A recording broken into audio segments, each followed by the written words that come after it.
commercial glass. ShepherdsGlass.com. In Chapin and West Columbia. The Game TV. Sponsored by Shepherd's Glass. Shepherd's Glass. And now, traffic sponsored by Wetzel's Automotive on the Game Network.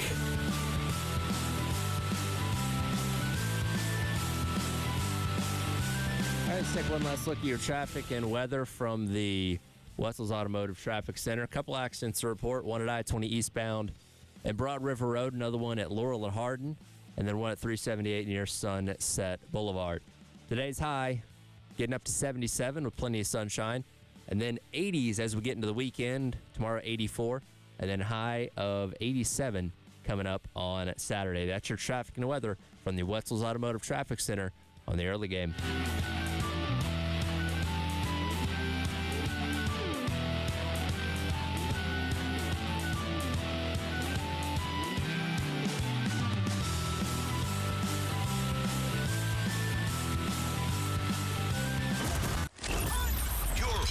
Gamecocks. 107.5 The Game. WNKT Eastover, Columbia. A Cumulus media station. The Extra Point with Tyler Head and Jack Veltri from Gamecock Central. Call or text 803-404-6100 on the Game Network and on 107.5 The Game app.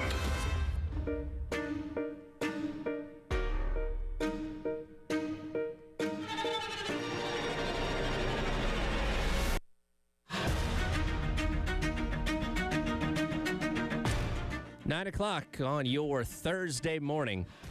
Welcome in. It is The Extra Point with Tyler Head and Jack Veltri. Shout out to Wes Mitchell for this banger of a rejoiner, by the way. We finally got all of our rejoiners in for myself, Wes, and Chris. We can get some of yours in there, too, if you want to submit a couple. But Wes, man, he really knocked it out of the park with some of his.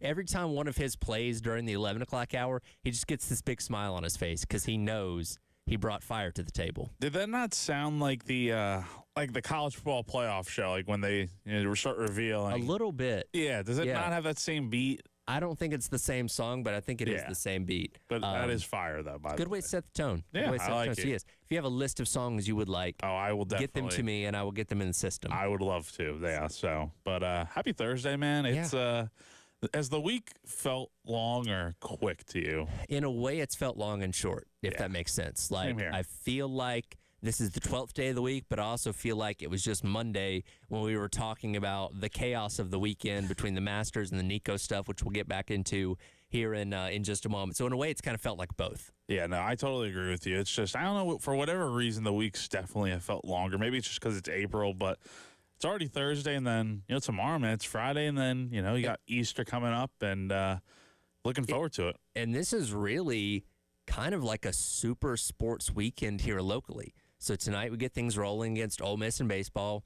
Your excitement level on that, probably not as much as you thought it would be at this point of the year, but regardless, they're still going to be in action. Of course, tomorrow you have the spring game, and then you have a softball series against Kentucky, which is Saturday through Monday, which is kind of odd, but still. Obviously, we know Ashley Chastain-Woodard's team is doing a great job this year and, in the mix for the postseason and all that kind of stuff. So you got a lot of things. And is Cocky Trot this weekend? So the weird thing is, and I don't know why USC really hasn't, put it out there. They used to do the big Gamecock weekend thing as recently as last year. Because it used to be the morning of the spring game. Exactly. So they would do it the morning of the spring game. However, from what I've read and stuff, it's next week, which I don't know. That makes no sense to me. Yeah, maybe trying to avoid the holiday. Yeah, and I also understand softball not being like a Friday through Sunday series, just because interfering with. I mean, the stadium's right nearby Willie B. That's a good point. But yeah, I didn't think about that. Here's the other thing. I had heard that Sunday's game's at 6 o'clock. I mean, it's a late game. Who is going to watch a softball game? No disrespect, but who's going to watch a softball game on Sunday on Easter? I think you do it later in the day to avoid the conflict with church services. Because play a 1 o'clock game, people are going to church and having Easter lunch and all that kind of stuff. So I think you're trying to accommodate for that. Yeah. Which I mean gives Easter is a slower sports day. So if you're looking for something to watch outside of Major League Baseball, well, there you go. That might be the thing you can tune into. I think it's on the SC Network Plus, or just go to the game yourself. Yeah, exactly. So big weekend, though. and we'll see if we know football's going to win. It doesn't really matter which team, I guess. But we don't know the draft outcome yet. No. USC had put something out yesterday about the guys, the new guys on the team with their numbers and stuff, and they had the colored jerseys, but they also had like white colored jerseys in there too. So it kind of like threw things off, I guess, a little bit. So we'll see what ends up happening here, but. Hopefully we get that relatively soon because I think normally they would drop that thing before the game. So yeah, and especially with the game being on Friday this year, you would hope maybe sometime today or Beamer talks tonight on Carolina Calls, which you listen to right here at 5:30 on the game. By the way, maybe before then or in the process of that show, because ideally I'd love to be able to break this down tomorrow. Just as a final preview of the spring game, but hopefully we get it before then. Yeah, no, hopefully. That would be great. And, I mean, again, I do wonder who was the first overall pick in this thing because we talked about it yesterday. I mean, would it be Lenoris as the easy pick or would it just be someone else that's going to play most of the game, If what we've heard, why not Mason Love? The guy's doing everything on special teams. That is true. He Get can him win on you a your game. team. Yeah, I mean, hey. they're going to be kicking field goals. They're going to be doing special teams work. I mean, I want to know if he can throw. Kai Kroger had a heck of an arm for a punter. Can Mason Love throw? Well, considering Mason sat behind Kai last year and got to work with him, I would imagine Kai taught him a thing or two about throwing a football, throwing a good spiral at least before he left. So that's going to be something to watch for. Again, hey, spring game's perfect time to run a fake. Just let us see how good he can throw, we'll go from there. We'll dive into more of the spring game stuff coming up in just a moment, but it is 9 o'clock. Got to kick things off with our Sandstorm Pick-Me-Up. Time to get hyped. Here's your 9 a.m. Sandstorm. Sponsored by George Sink Injury Lawyers. Just call all nines.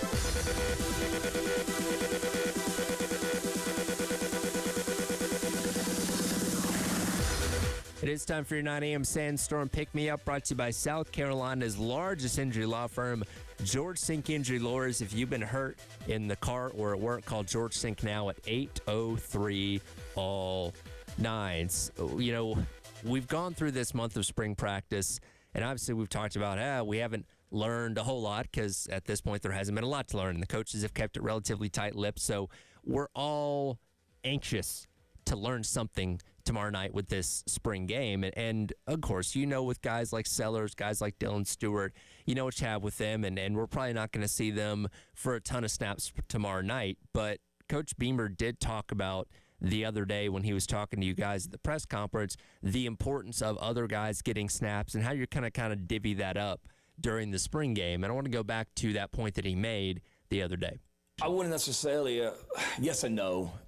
Before we have a scrimmage, we will, talk about each position. And for example, last Friday when we met as a staff, it was, okay, Torian Gray, we don't need to see, we know we're going to have a 6 series, if you will, 6 10-play series is what we try and do. So we know, we don't have a depth chart, Jordan, but we have an A group, B group. So we know the A group is going to be out there for the A group for that segment is going to be out there for roughly 10 plays. And then what we call the B group is going to come in for roughly 10 plays. So we'll have conversations that, hey, Torian, with DQ and Jalen Kilgore and Judge Collier, let's get them, all the plays with the A group and then maybe 4 to 5 here with this B group. And then let's get them out because I really want to see Kendall Daniels and Jaquel Holman and on and on and on. So we'll do that at all the positions. Coach Shula and he'll come to me and tell me exactly what he's thinking about the quarterbacks. And then you can't really predict how many plays it's going to be on Friday night with the spring game because you don't know how much, there may be the Garnet team may be out there for a 20-play drive and eat up a whole first quarter. Who knows? But we will say, okay, Sterling, we don't need to see this guy more than about, 10 plays, but we really need to see this guy as much as we possibly can. So it's a little bit more structured with scrimmages, but there's a general idea, certainly, with spring games. So I want to keep this focused on offense. As we go position group by position group, who is in need of the most snaps tomorrow night? Again, it's not the end-all be-all, and they've already had a couple scrimmages, but in terms of just a relative sense, I guess, who needs more snaps at each spot, starting with quarterback. And again, Sellers going to play a handful of snaps, a series or two, and then get out of the way for the other guys to essentially continue to battle it out for the second quarterback spot. I think you would obviously say Noland, just because, number one, I mean, look, a lot of people are going to assume he's going to be the backup. And Sure. I would personally feel that way too. But again, he's a redshirt freshman, did not play at Ohio State last year, so his last reps in a real game would have come in probably like the spring game. So, I mean, you want to get him a lot of reps, but I'm thinking more so I say freshmen, but Dante Reno was the redshirt last year.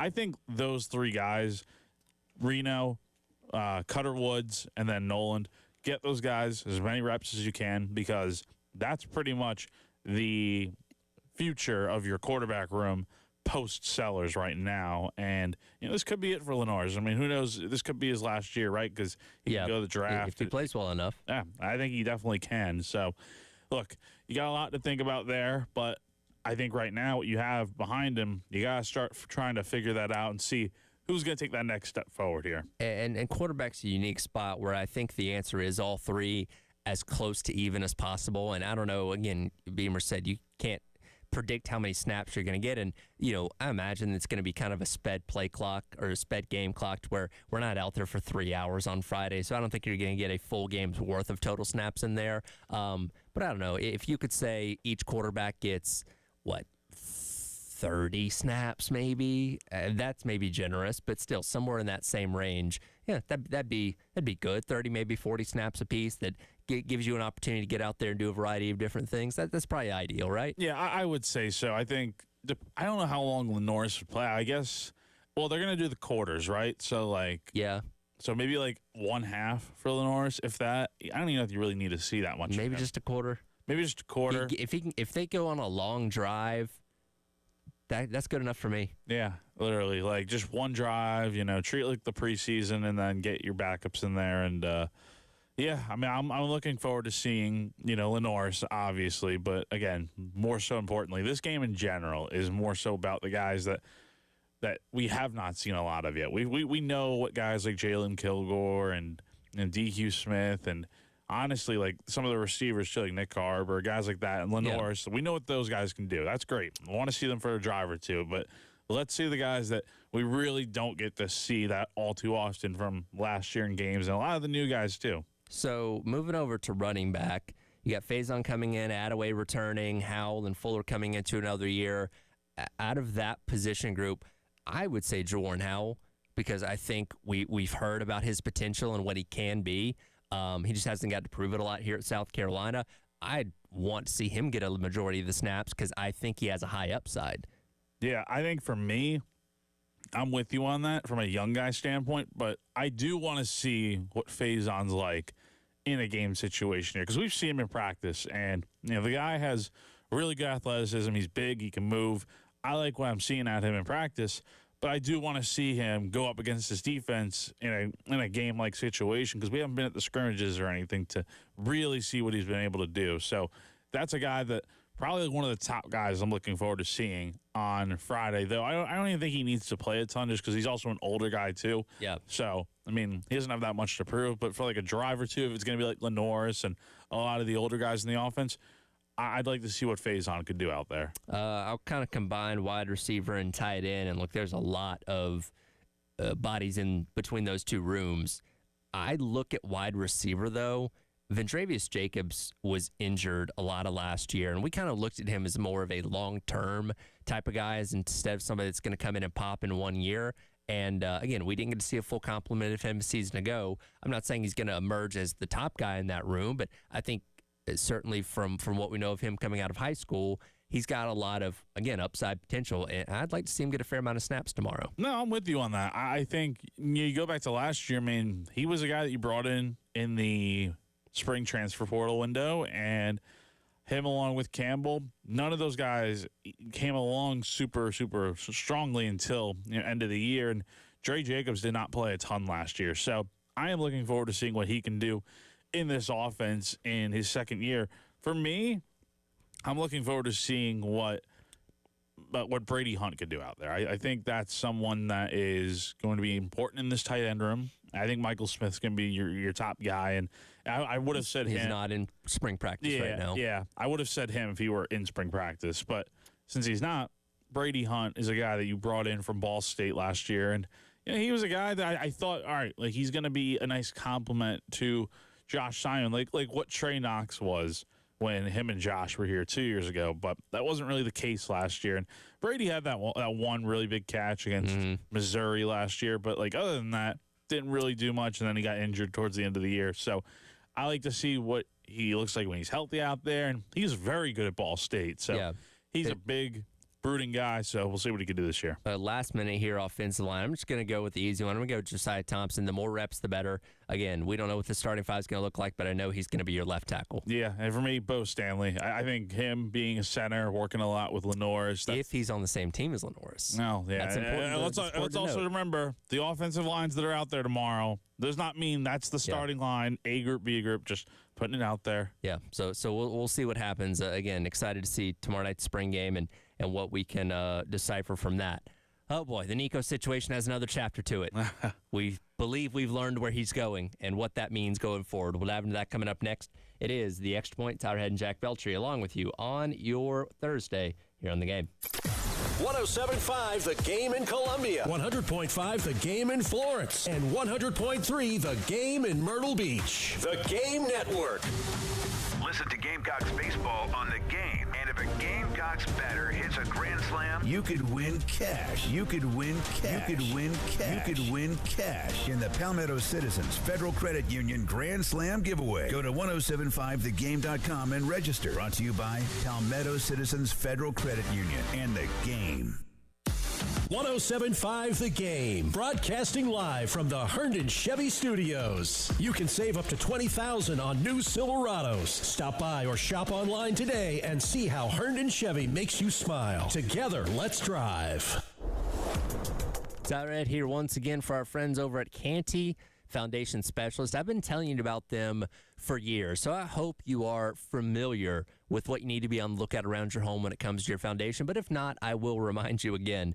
Be on the lookout for things like cracks in your exterior brick, cracks in windows and door frames or in your walls, doors and windows that might be sticking, uneven or bouncy floors, or cracks over your garage door. If you notice any of these problems around your home, you could have serious foundation issues, and that's where our friends at Canty Foundation Specialists come in.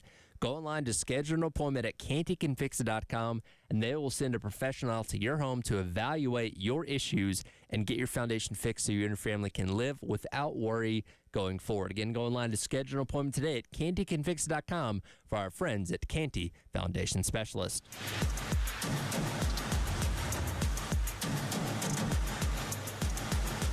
Join Gamecock fans of all ages on Saturday, April 26th for the 2025 Cocky Trot 5K and Fun Run and Walk presented by Palmetto Shirt Company. Start the race in Gamecock Park and then cross the finish line inside Williams-Brice Stadium. There's still time to register, but act quick because prices increase on Saturday. All participants receive a special edition t-shirt and medal. Visit GamecocksOnline.com/CockyTrot to register today. See you on Saturday, April 26th for the 2025 Cocky Trot. If your goal in life is your own parking space, it's time to reevaluate.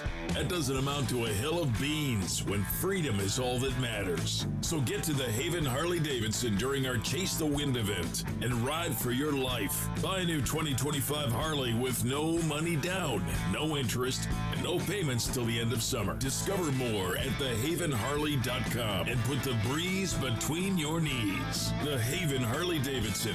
Ride free. I'm John Morgan of Morgan & Morgan. One question I'm always asked is how did you become the largest injury firm in the world with over 1,000 attorneys and $25 billion in verdicts and settlements? One way was our financial strength. Medical malpractice is the third leading cause of death in America. To prosecute a typical case costs up to $250,000 in case costs. We advance them all. Product liability cases can have similar costs with an army of lawyers on the other side. Automobile insurance companies have the resources to fight. Guess what? So do we. Many law firms simply may not have the financial firepower to work up your case the way you deserve. And we don't charge by the hour. No recovery, no fee. If you have a question about your case or wish to become a client, go to forthepeople.com on your mobile device or computer. 24/7. It's that easy. Morgan & Morgan. Injured? Dial pound law or visit forthepeople.com for an office near you. Looking for a dealership that treats you like family? Come to Herndon Chevrolet, where we've been proudly serving Lexington and the Midlands for over 50 years. Whether you're shopping for a new or pre-owned vehicle or just need expert service, you'll find it all right here. Shop online anytime at HerndonChevy.com or stop by and see why Herndon Chevrolet makes you smile. Herndon Chevrolet, Herndon makes you wanna smile, smile. Powered by Integrated Media, the Game TV, sponsored by Shepherd's Glass. For auto, home, and commercial glass, shepherdsglass.com. In Chapin and West Columbia, the Game TV, sponsored by Shepherd's Glass. Shepherd's Glass. Powered by Integrated Media, the Game TV, sponsored by Shepherd's Glass. For auto, home, and commercial glass, shepherdsglass.com. In Chapin and West Columbia, the Game TV, sponsored by Shepherd's Glass. Shepherd's Glass.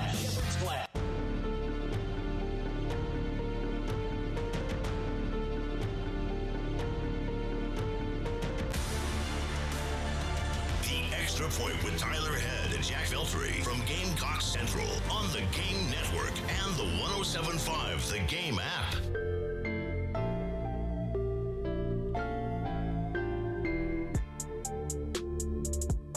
Welcome back in. It is the Extra Point. Tyler Head and Jack Veltri along with you here on your Thursday on the Game. Oh, the Nico Iamaleava saga just keeps giving and giving. Jack, if you were to ask me what media person was going to be the one to potentially break the news first of where Nico was going, Colin Cowherd would not have been at the top of my list. But yesterday afternoon, Colin Cowherd of Fox Sports tweeted, "I am told moments ago Nico Iamaleava is going to UCLA."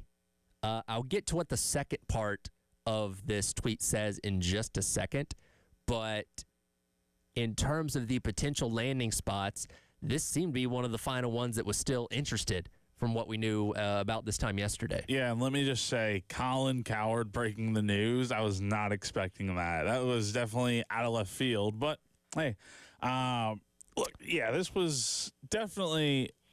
I mean, that was the UCLA was one of those teams that was definitely interested in him, but it feels like just he lost a lot of, I guess, leverage, opportunity. I mean, Nico did not have an amazing year last year by any means. So, you want to get into the second part real quick because I think I know where this is going to go. Real quick, I do want to say, and this is according to Chris Lowe of ESPN, this deal is not 100% done.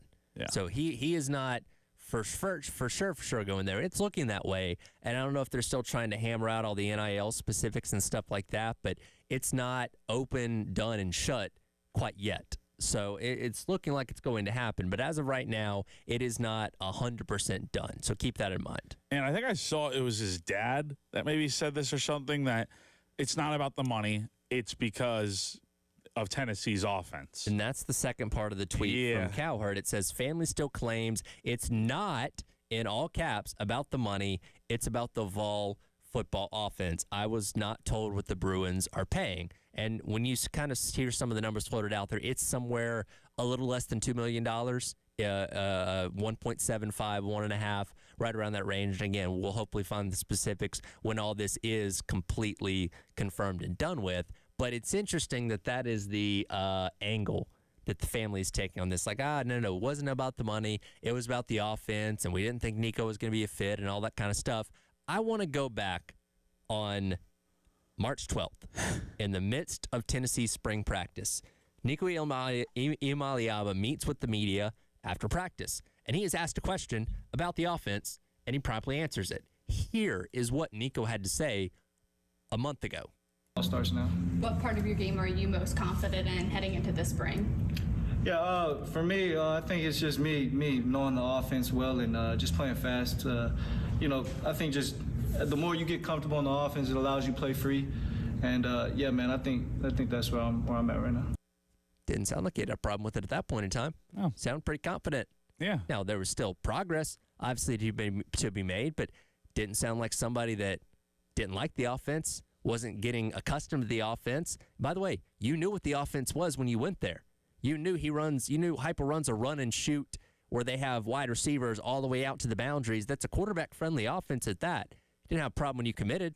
Didn't have a problem when they signed you to the $8 million deal initially. Why is it a problem now? Exactly. And let's not forget, just because Tennessee's defense was much better than the offense last year does not mean Tennessee's offense was horrible. Like, don't forget, 2 years ago, Tennessee had a incredibly good offense. Like, that game, South Carolina beat Tennessee in the storming the field and whatnot against Hendon Hooker. I mean, Tennessee still put up 38 points in that game, and that should be enough to win a football game, just they gave up 63.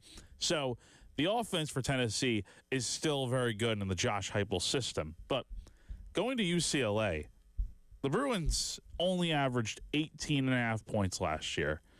And just judging by the fact that they were not a very good team last year, and, Chip Kelly's obviously not out there anymore, hasn't been out there, so it's not like they're going to have that great offensive mind out there. I mean, what makes Tennessee not better than this? And it's definitely all about money, is it not? It definitely is. Again, they're lying, and we'll get into Nico's dad, being not a great guy coming up here in just a moment. But here's some specifics you should know about UCLA football if you haven't been paying attention, because, again, they've not been great in these past handful of years. By the way, they're in the Big Ten now if you haven't been keeping up. They're going to be he's going to be working with a first-time ever offensive coordinator in Tino Sinceri, who was an assistant on Kirk Cignetti's Indiana staff a year ago. You may remember his brother Vinny played defensive back at Alabama about a decade ago. Last year, they were dead last in the Big Ten in rushing offense. They allowed the 16th most sacks in the conference. They are losing both their leading rushers, and they're losing 4 out of their top 5 targets from a season ago. So have fun. Yeah. Hey, you get to play in the Rose Bowl. There's that. Yeah. It's going to be a 10th of the way full, but go have fun, Nico. Yeah, you get to have the tarps all over the stadium at like a 10 a.m. kickoff or something. It's going to be lovely out there. But no, I mean, look, I want to say I feel bad for Nico, but like I don't, because I don't know. I mean, at the end of the day, I'm sure. I don't know how much of a decision maker he is on all this stuff. I do feel like it's definitely other people in his corner. I think he's just getting bad advice all over the place, and his dad is at the root of the issue. So I feel bad from him from that sense, but also I feel like he could have done something to stop this. I don't know. Maybe I'm wrong on that.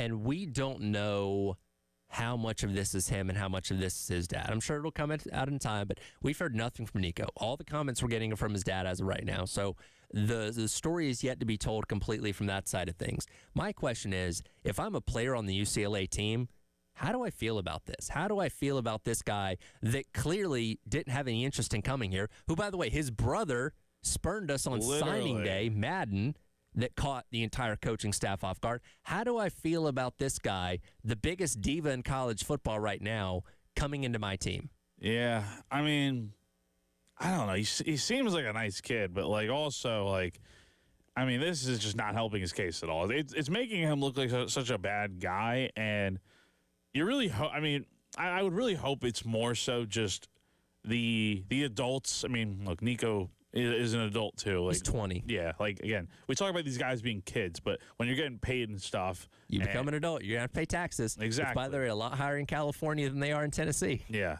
and it's just it's a mess. So I don't know. I wouldn't have even touched this guy, honestly. I don't care what your quarterback situation is. Like, Nico is not that good. So we saw that last year, and we'll see how he looks this year in this UCLA offense that I don't think is going to be anything special or anything better than Tennessee for that matter. And they had brought in Joey Aguilar from App State. Yeah, so how does he feel about that? So apparently, according to reports, he's looking in to other schools now because, like, well, I guess I'm not going to be the starter. So they viewed Nico as an upgrade for him. But again, and here's the thing, I just mentioned they're losing a lot of talent, if you want to call it that. If he couldn't be successful at Tennessee with the caliber of talent he had around them there, Is he going to be more successful at UCLA with less talent around him? Probably not. No. Probably not. Joey Aguilar has the chance to do the funniest thing ever. And go to Tennessee. Hey, Tennessee, don't you need a quarterback? Make a swap, and he'd go there for a lot less. I guarantee you that. Yeah, and he'd probably be pretty good in that offense. Can't be worse than Nico. So that would. I'm rooting for that, actually. That would actually be pretty funny. I want to see that, and that's what makes college sports just so funny if something like that would happen. So again, most of the comments we're getting from Nico's side of things are from his dad. I think he's quickly climbing the ranks of worst sports parents of all time. I want to discuss that on the other side. It is the Extra Point. It's our head and Jack Beltry along with you on your Thursday here on The Game. 107.5 The Game in Columbia, 100.5 The Game in Florence, and 100.3 The Game in Myrtle Beach. The Game Network.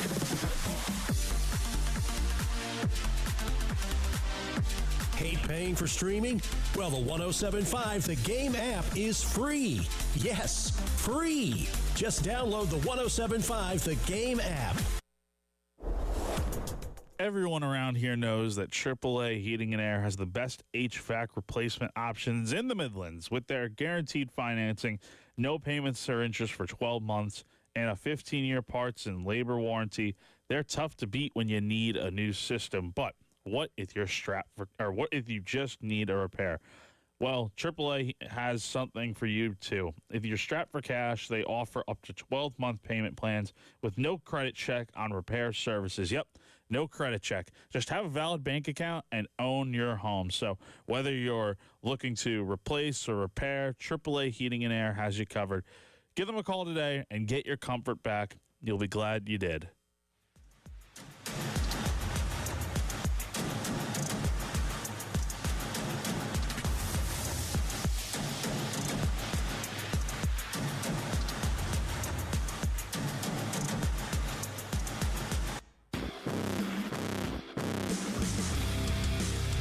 What you're talking about. Sponsored by Love Chevrolet, where the inventory's overflowing and the deals are in full bloom. I-26 at Harbison and at lovechevy.com. Together, let's drive. Palmetto Citizens Federal Credit Union presents scenes from Palmetto Citizens job interviews. Tell me, Emily, what makes you the right fit for our vice president of Getting Pumped role? Well, I have 8 years of banking experience, and helping people get great rates makes me super excited. Oh, can you elaborate? Yeah, sometimes it's like a woo. Other times it's more of a, oh, yeah! Wow. Just wow. Palmetto Citizens. Feel the love. Federally insured by NCUA.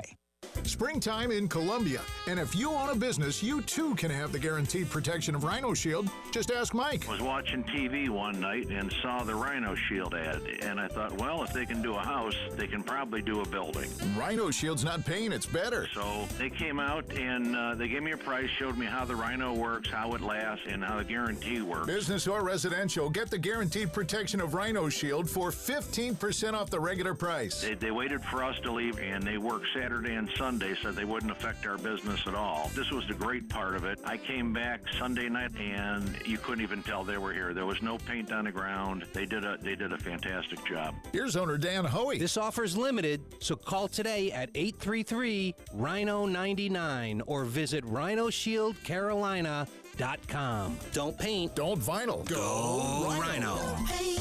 Don't vinyl. Go Rhino Shield. Never paint your house again. Rhino Shield. As the old saying goes, size matters. At Morgan & Morgan, we have over 1,000 lawyers and nearly 6,000 people on staff. But at the core, this is and always has been a family business. Our family watching out for your family. Call us or email us 24 hours a day, 7 days a week, even on a Saturday or a Sunday. And if you ever have a problem, call our mom. Morgan & Morgan. For the people and your family. Injured? Dial Pound Law or visit forthepeople.com for an office near you. Prescriptions require an online consultation with a healthcare provider who will determine if appropriate. Restrictions apply. See website for details and important safety information. Price varies based on product and subscription plan. Hey guys, let's talk ED because millions of men experience it, but not everyone can access or afford treatments like Viagra. Well, HIMS can help. Through HIMS.com, you can get a full range of treatment options for ED, including daily or as-needed meds through a 100% online process. It all starts with an online intake form. Get started at hims.com/radio. And from there, a medical provider licensed in your state will determine if ED treatment is right for you. If prescribed, your medication is shipped to you for free. Find the ED treatment that fits your needs with options up to 95% less than the brand names. Millions of men experience ED, but Hims can help. To start your free online visit and save up to 95%, go to hims.com/radio. That's hims.com/radio for your free online visit. HIMS.com/RADIO.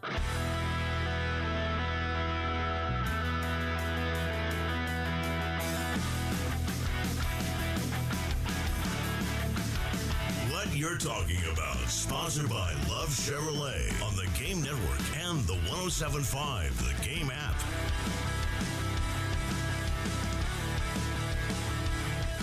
Welcome back in. Extra Point, Tyler Head and Jack Veltri along with you here on your Thursday on the Game. Jack, you and I have both been around the sports world for a long time, playing and covering sports.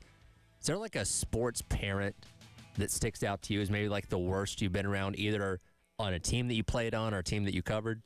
Well, I thought for the longest time LeVar Ball was not a good sports parent. I thought it was just, I didn't understand at the time. And keep in mind, I think when the whole Ball thing started, I was probably in high school maybe, and Big Baller Brand and all that. That was around 2017. Yeah, and then you had the whole thing with him when Lonzo Ball was getting drafted and stuff, and he's talking this big game about how his sons are going to be amazing and stuff.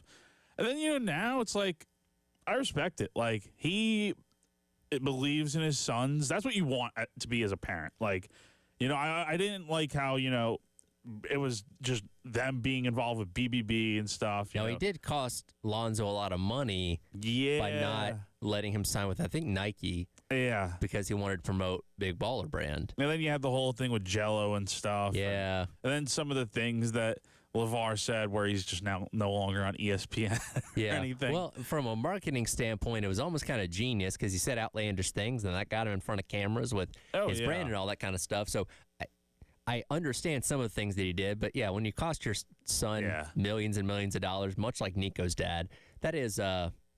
But two totally different circumstances. But but now I look differently at LeVar.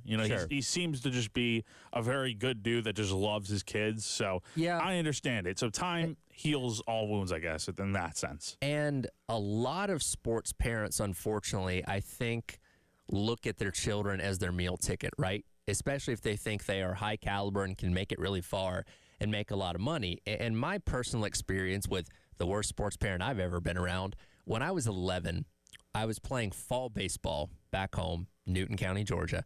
And for some reason, we were one person short on our team. We had a one less person compared to the other teams in our league. And there was this kid named Devin who was late signing up. So he got put on our team just because we had an extra spot. Devin was a really good player. He'd been like the best player in our rec department for several years, and he was on a team with us. We just sucked, but he was the best player on it by a country mile. And his dad, I am not kidding, legitimately thought his son was going to be a Hall of Fame Major League pitcher to the point where he was telling people that. We were 11 years old, and he was sitting in the stands with the other parents talking about how his son was going to go pro at 11 years old. And I get it. Devin was a great player. Devin was better than all of us. Devin was the best player in our rec department. But there was no guarantee he was going to go on and become a professional. It got so bad, my dad and the other parents took to calling his son Devin $1 Million Arm because his dad talked about his son. He would tell the other parents, that is my retirement plan. He is going to be so good at baseball, he's going to make millions of dollars, and I'm going to retire comfortably. And by the way, Devin was a very nice kid. Great player, nice kid. It was his dad that was the problem. Ask me how far Devin went in baseball. Probably didn't even make the high school team. He didn't attempt to play in high school. He had quit by the time high school rolled around. Yeah. Because I didn't really know him at that point in time after we played together as a team. But I think his dad took the love of baseball out of him. Oh, yeah. To where he just stopped caring about it. So, needless to say, he did not go on to the pros. He did not go on to make millions of dollars. And I don't know what his dad's doing right now, but he's not retired. I can guarantee you that. Exactly. Based off of his son's success. So it's that mindset that I think a lot of parents have that leads them to being terrible sports parents, like a LeVar Ball in a sense. And I think, and the Nico story is not finished, right? This is still very early on. He's only 20 years old, only his third year of college football. Still a lot to be written in this story, but I'm starting to see some of those signs with Nico's dad, right? Because, again, he's the one that seems to be steering the ship when it comes to these negotiations. Hey, I know my son made $2.5 million last year and was mediocre in his first year as a starter at Tennessee. Let's try and get 4 out of him. Okay, oh, crap. They told us to kick rocks. Okay, let's see if we can go find somewhere else. Regardless, he's already lost his son somewhere in the neighborhood of $1 million by not being on Tennessee's roster this year, where he would have stood to made 2.5, right? That's the problem with parents in sports. Like, it's just, you see it all the way from, as you mentioned, with Devin, all the way from Little League, man. It's just, it's so insanely ridiculous that just let the kids just play and have fun. Stop worrying about the future with this, going to the pros and stuff when we're talking about 11-year-old kids right here. It's the same thing here with this whole Nico situation. Like, yes, I'm sure his dad is looking out for his best interest, but he's also not helping in any sort of way. And I don't get it. I don't get why. Can Nico just not lay his foot down and be like, hey, like, just stop. Like, pull, like what Lonzo did, kind of disassociating himself from BBB. And we all grow up just as kids and teenagers and stuff like that, just assuming everything that our parents are telling us and leading us is the correct way. Because, again, there are authority figures. They're the ones that raised us and all those kind of things. And, again, it's not the same with every parent, but that you get to a point with some people with some age where you realize, maybe the path they're telling me to go down isn't the right path at all. And it does take a lot for some people to break away from the mindset of their parents being right about everything. And maybe Nico's at that point. And again, he's still going to make a lot of money at UCLA, seemingly, if that deal does indeed get done. But it's not as much as he could have made if he would have stayed at Tennessee, where, again, playing with better talent would have, I don't know if he's ever going to make the NFL, would have put him in a better position to get there eventually, as opposed to playing with whatever scrubs he's going to be playing with at UCLA, right? And again, it's like if he had a great year at Tennessee, we could justify this to some extent. Sure. Wanting more money. That's understandable. If you had a great year, like if you threw 40 touchdowns and like a few interceptions, totally get it. Heck, that'd be a Heisman level season right there. But it wasn't. It was like half of that, and half of that should earn, half the money that you want. So, look, he's going to UCLA, it seems like, and it's not official yet, but it seems that way. Obviously, it feels like a worse landing spot than some of the other schools that would have been in the mix, like Tulane, North Carolina. I would have liked to see him at UNC, and how that would have played out with Bill Belichick. And we know Bill wouldn't be down with handling Nico's dad or anything, right? You bring up a good point, because there wouldn't have been a conversation between those two. And again, I give props to Josh Heupel for shutting it down pretty quickly as soon as things were going sideways last week. But yeah, I don't think Bill Belichick was going to have any kind of back and forth with Nico's dad about, hey, here's what I think my son deserves. Oh, yeah, look at my, 6 Super Bowl rings. I know what talent looks like. Your son ain't it. Yeah, no, definitely. I'm trying to think, are there any other parents out there that are just not? I think one of the worst ones of all time is Marv Marinovich. Did you ever watch 30 for 30 on Todd, the Robo QB? No, I didn't. So Todd Marinovich, he played at Southern Cal, eventually got drafted by the Raiders, but his dad, who played for the Raiders himself, and I think worked as a strength and conditioning coach in the NFL, from the time Todd was born, essentially molded him into being a quarterback. Like, he was doing like stretches on his legs when he was like an infant in the crib, and he wouldn't let him eat like any sugar. Whenever he went to a birthday party, he would bring his own cake. I've heard of He this. wasn't allowed to have sweets and candies and all that kind of, he raised him from birth to be a quarterback. And Todd eventually made the NFL, but then he went sideways with drugs and all that kind of stuff because of all the pressure that he was under and the way he'd been raised. That's a very good 30 for 30 if you haven't seen it, by the way. Now that you're mentioning it, yeah, I've heard the story.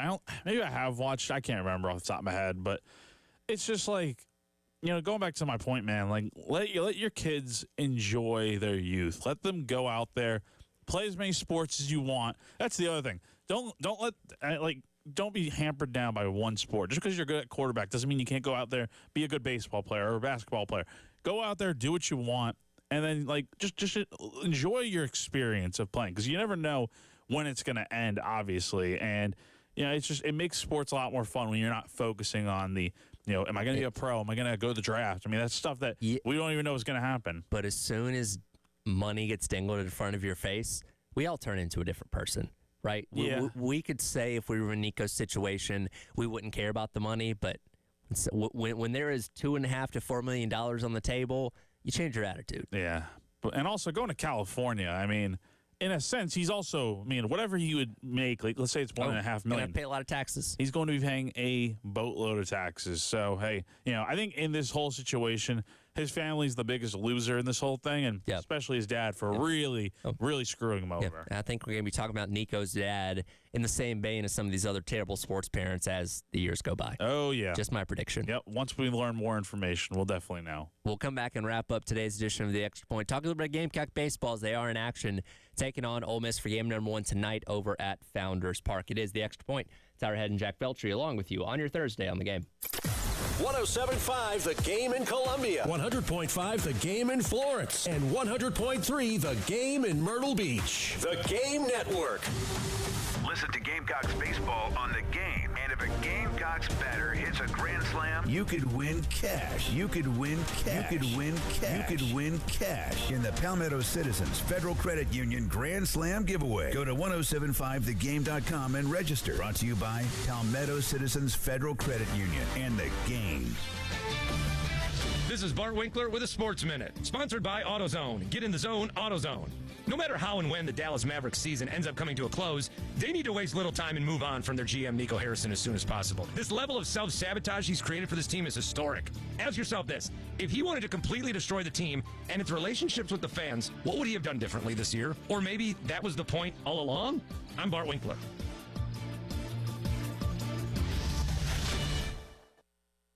Get in the zone, AutoZone. Annie's first oil change wasn't as hard as she thought, because she went to AutoZone, where a friendly AutoZoner helped her find the right oil and save on an oil filter. He explained the job and showed her free how-tos on AutoZone.com. When she was done, AutoZone recycled her old oil for free. No hassles, just help.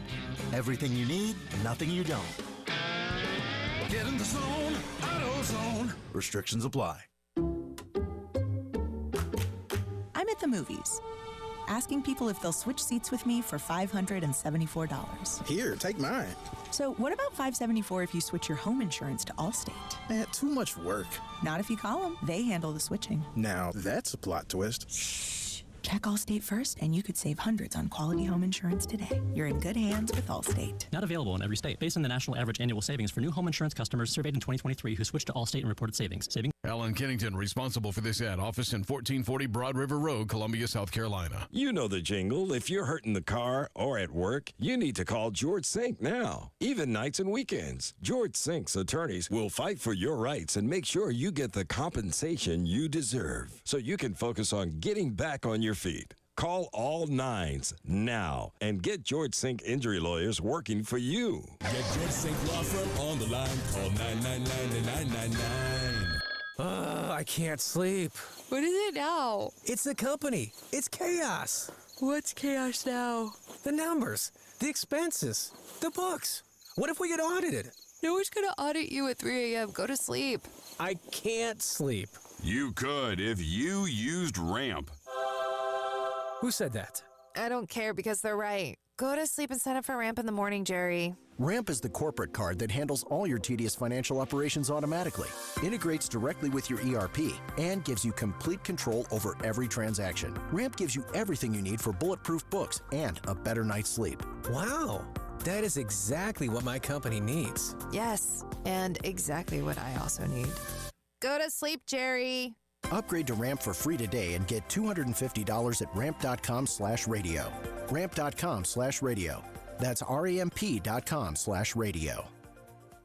Cards issued by Sutton Bank, members FDIC. Terms and conditions apply. Need a roof? Trust Crescent Construction. With over 20,000 roofs installed and counting, they've got the experience you need.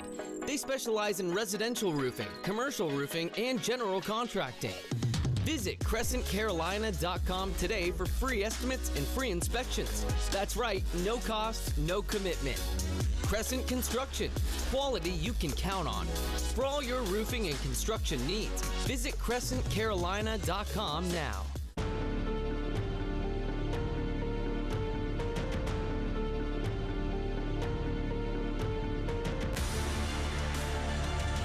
Extra Point with Tyler Head and Jack Veltri from Gamecock Central on the Game Network and the 107.5 The Game app.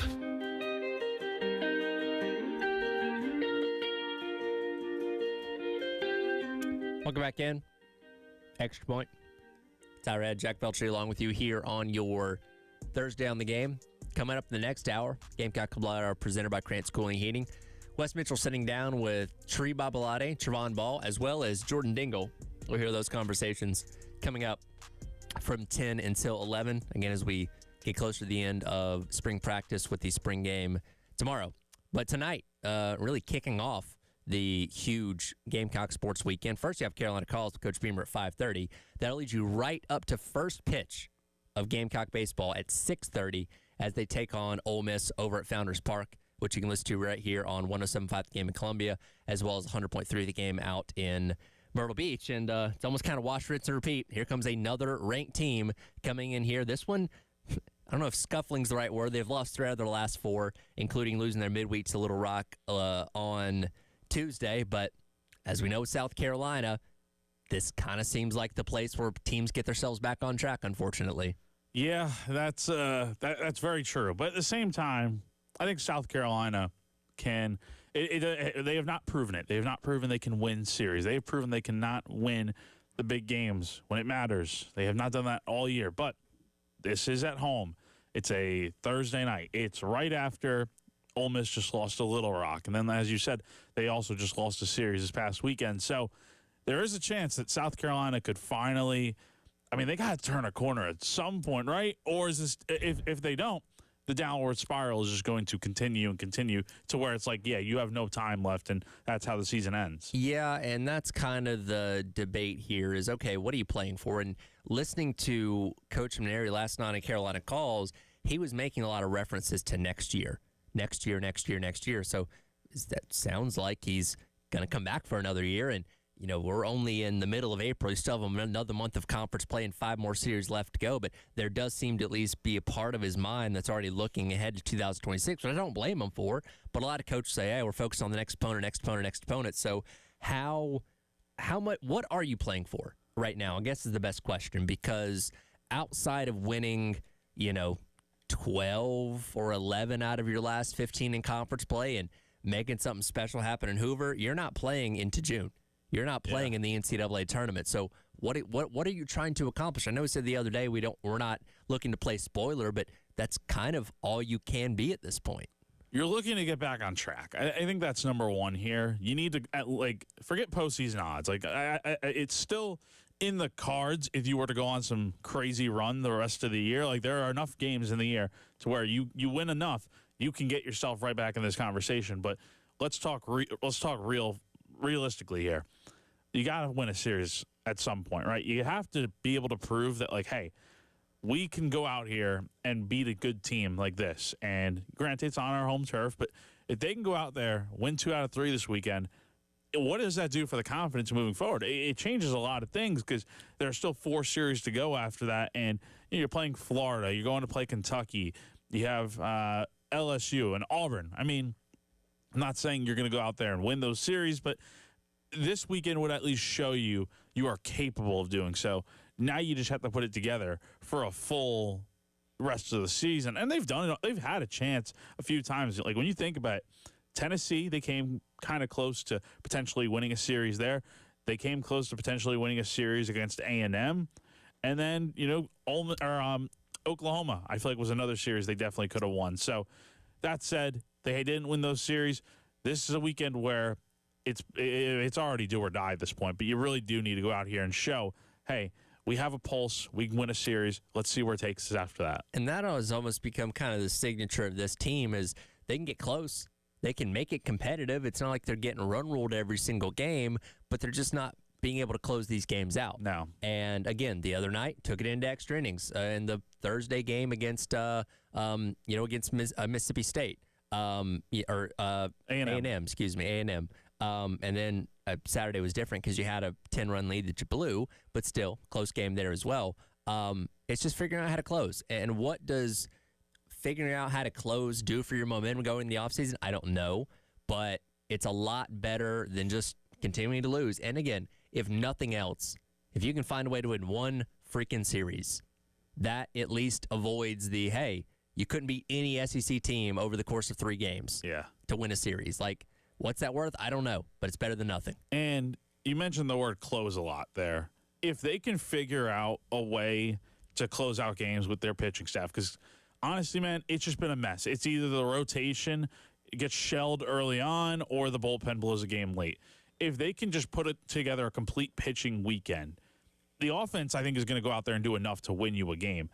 But if your bullpen and your pitching staff are giving up as many runs as they've given up against teams like Arkansas and Tennessee and, A&M, you're doomed. You're not going to win games. Now, the other part of this is what happens if you lose this series? Well, it just continues the utter destruction of the 2025 season. And if they were to get swept this weekend, I thought last week after traveling back from A&M that the impatience was just at an all-time high and that people were really upset.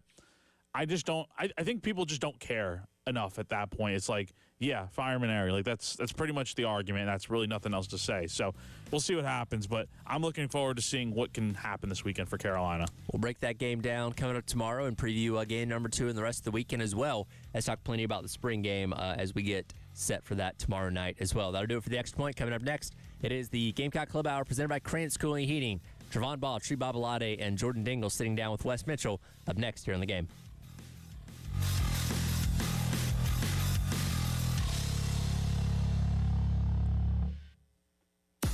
107.5 The Game, broadcasting live from the Herndon Chevy Studios. You can save up to $20,000 on new Silverados. Stop by or shop online today and see how Herndon Chevy makes you smile. Together, let's drive. Oh, I always love telling you about our friends over at Twin Peaks, right down the street from us here in the Vista. There's never a bad time to be at Twin Peaks, but especially this time of year with all the stuff we have coming up here very, very soon. You have pro basketball playoffs, hockey playoffs. You have the draft coming up next weekend. And there's really no better place to take in all that great content in addition to things like professional baseball and other sports than at Twin Peaks, because they literally have TVs everywhere. As far as the eye can see, you can't look anywhere without seeing a TV playing some kind of sports over at Twin Peaks. And not to mention the delicious food, the 29-degree draft beers as well. They make sure you know are cold. They got a little thermometer up there in the store that tells you that constantly. Go to Twin Peaks, taking all the great sports action, food, beer, and everything in between with our friends at Twin Peaks down in the Vista. What you're talking about. Sponsored by Love Chevrolet. Act now for springtacular savings on the best selection of new Chevys. I-26 at Harbison and at lovechevy.com. Together, let's drive. They're here. You can see them. Weeds. Hi, this is Paul Romenstein, proud owner of Midlands Landscape and Lawns. It's not too late to get the beautiful lawn that you want. Sign up for our Midlands Green Treatment Program today and let our experts help you with fertilization, weed control, and everything it takes to get you a green, lush lawn. Are you ready? Give us a try at hateweeds.com. hateweeds.com. Are you in the market for an engagement ring? Then you're going to love this month's promotion, because at Traditions Fine Jewelers, you'll also get a free vacation. That's right, with your lab-grown diamond engagement ring purchase of just $14.99, you'll get a 3-night stay at hotels in great cities like Orlando, Nashville, or Vegas. And at $24.99 or $34.99, you'll get a 3 or 4-night all-inclusive package at resorts like the Sports Illustrated in Punta Cana or the Half Moon Resort in Jamaica. And for you bigger spenders, At $49.99, you'll get a 3 to 4 night cruise on Royal Caribbean Cruise Lines. At Traditions Fine Jewelers, you'll always get a better quality diamond at a better price. But from now till the end of the month, you'll also get a dream vacation. So come see them, get the diamond engagement ring that you want, and the vacation you need. Only at Traditions Fine Jewelers, the Midlands Diamond Superstore and Customization Destination on Sunset Avenue in Lexington. Let me tell you one of the reasons I think we became the largest injury firm in the world, and it's not even close. I'm John Morgan of Morgan & Morgan. My wife and I had a plan early on. In our firm, our lawyers only work on certain types of cases. Our products liability and dangerous drug lawyers only work on those cases. Same for car crashes, workers' compensation, medical malpractice, and insurance disputes. Our thinking is for these lawyers to focus on one area of the law and live it and breathe it. Power comes from knowledge. Many lawyers do everything, jack of all trades. Not us. And we don't charge an hourly rate. You only pay us if we win. If you want to hire us, it's easy. Dial Pound Law on your cell phone, pound 529, or visit forthepeople.com on your phone or computer from the comfort of your own home. Let us get to work for you. Morgan & Morgan, forthepeople.com. Injured? Dial Pound Law or visit forthepeople.com for an office near you. Powered by Integrated Media. The Game TV. Sponsored by Shepherd's Glass. For auto, home, and commercial glass. ShepherdsGlass.com. In Chapin and West Columbia. The Game TV. Sponsored by Shepherd's Glass. Shepherd's Glass. Your home for the Gamecocks. 107.5.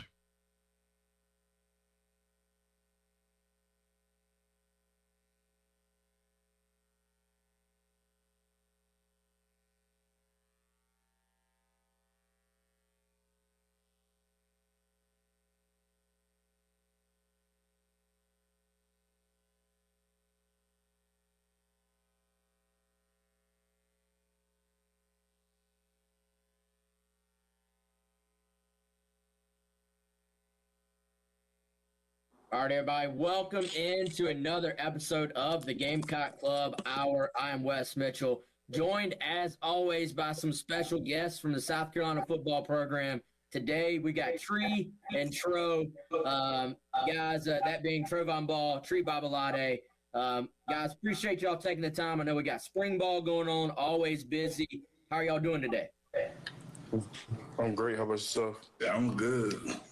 Yeah, man, I appreciate y'all doing this. I'm doing good as well. And Tree, let's start with you. Obviously, spring ball, you're about 4 or 5 practices in now. Here we are recording this on a Monday. 4 or 5 practices in. How do you think spring ball has gone so far, just for you personally and kind of for the team overall? It's going good for me. Everything just way faster, and I'm able to understand like the playbook more and everything. For the team, everybody's clicking, so it's just looking good right now. For sure. And Tro, same thing for you, man. How do you feel like the spring has gone overall so far? Spring's going good. It's a new book for everybody. So, it's just starting a new chapter, getting to know guys, getting to work with new guys. So it's going good. So both of you guys came in same class, I think. Like we're talking about, we're getting into year 3, and I know for offensive linemen, and both of you played as true freshmen, so both of you did kind of play early on. But for offensive linemen, I always hear kind of that year 2, that year 3 is when it all starts to kind of click together. You've had 2 years in the weight program, 2 years in college overall. So let's start with you, Tree. What do you think the difference is going into this spring, just knowing you've got a couple of years under your belt compared to maybe that summer or so when you were first getting here? I'll definitely say just my time schedule, just knowing how to prepare myself for practice, for meetings, for the playbook. The longer you're in the system, the more, you're able to know the playbook and stuff, and able to things just clicks way faster. Troy, what about you, man? For me, I think so. Really a mentality thing, coming in the building every day with the same mentality. We're gonna work to get better every day. But also, like, I think same thing as Tree said, like, you know, you've been in this culture, this system, like, for the last 2 to 3 years. So it's just something like you're kind of used to. For sure, guys. So I want to go back to the recruiting process a little bit.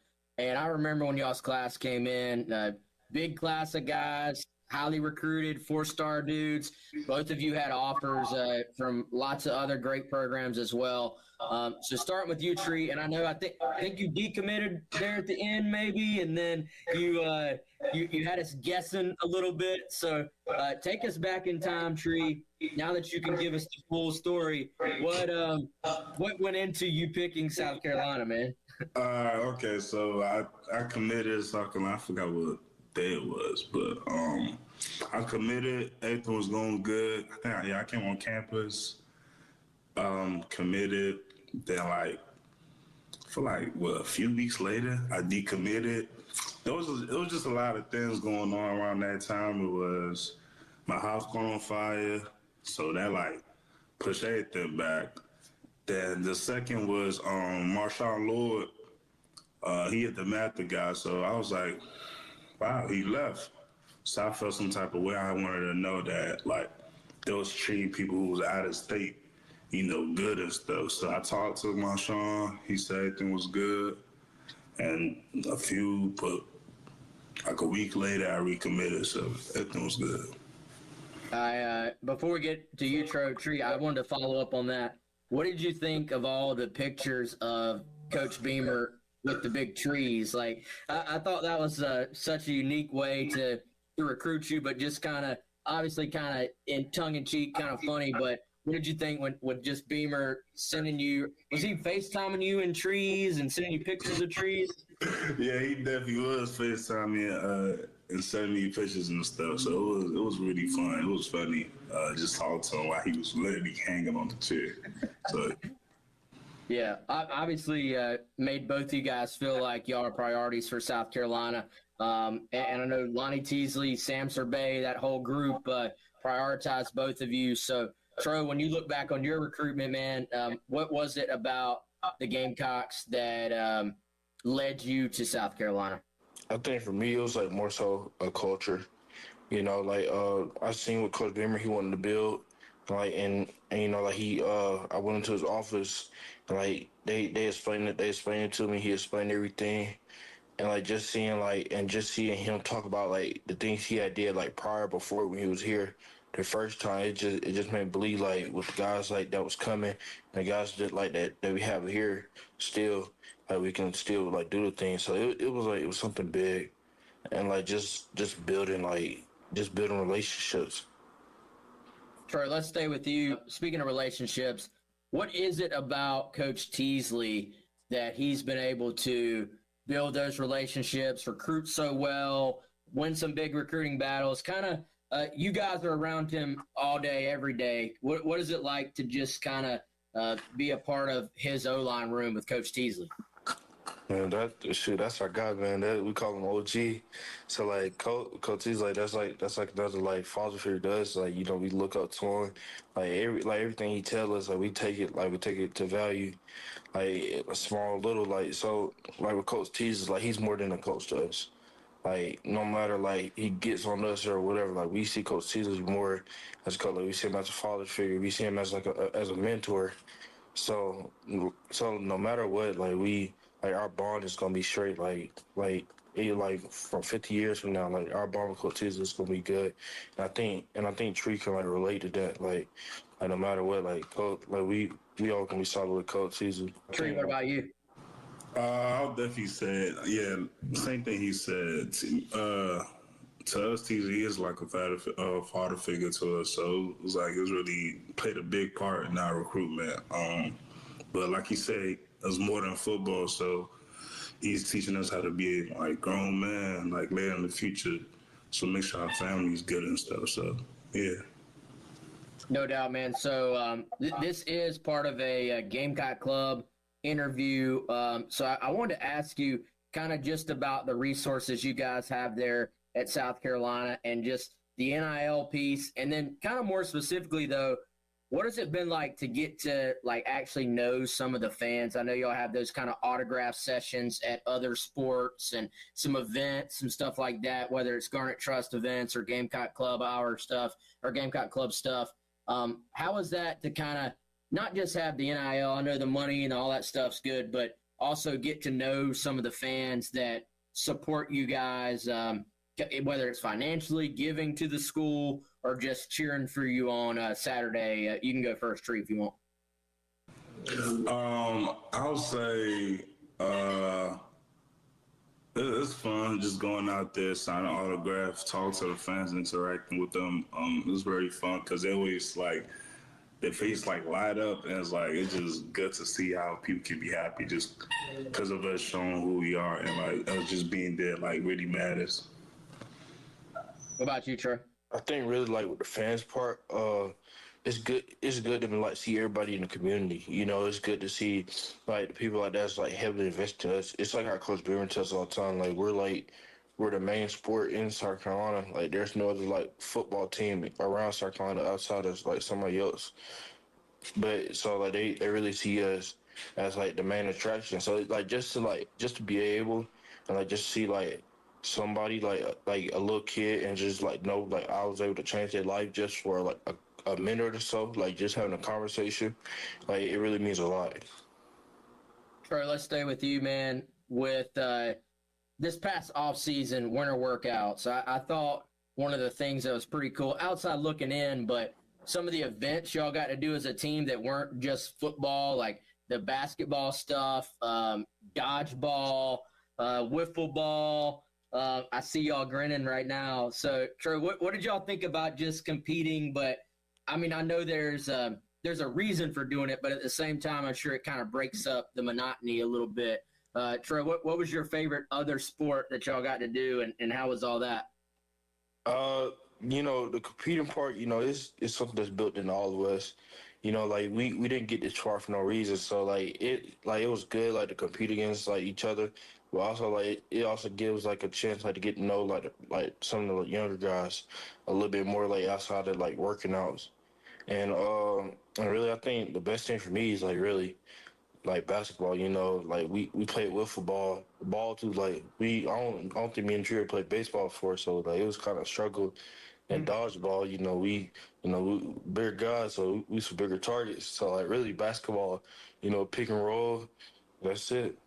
Yeah, we definitely ain't no baseball players, so I didn't hit. I probably hit like one out of like 10. So I was definitely bad. But basketball was fun. I'm not a hooper either, so I did all right. But yeah, it was fun.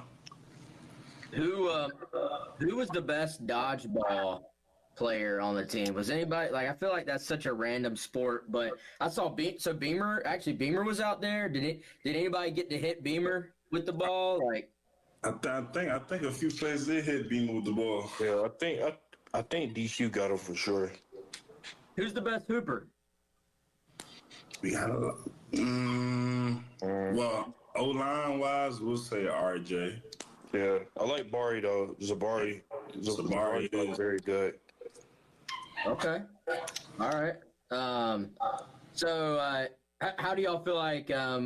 We'll start with you on this one, Tree. How did y'all feel like winter workouts went overall? Like a lot of the guys we talked to here on the show just talk about kind of the madness, but in a good way, of Luke Day and kind of how he kind of has got the mad scientist thing going, but just comes up with ways to be unique, but also help you guys grow strength and conditioning wise.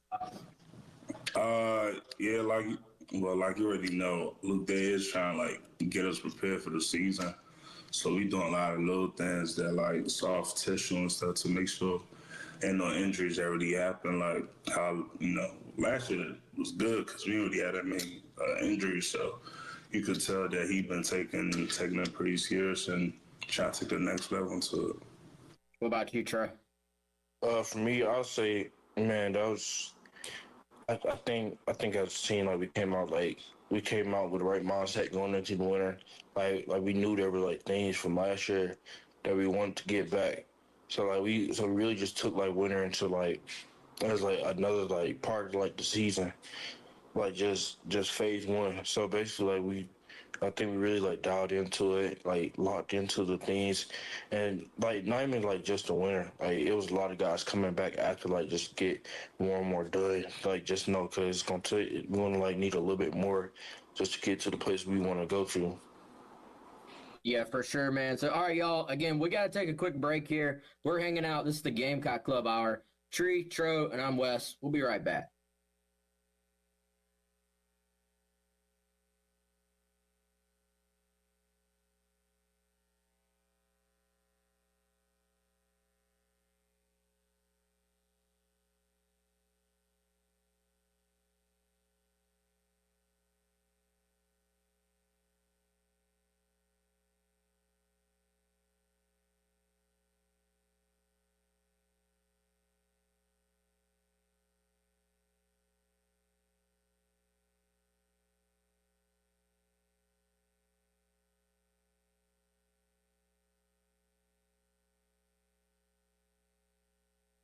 If you are looking for a reliable local roofing company to help your home or business with your roofing needs, check out our friends at Classic Roofing. Joe Reeder, Max Sawyer, our guys, friends of the program here.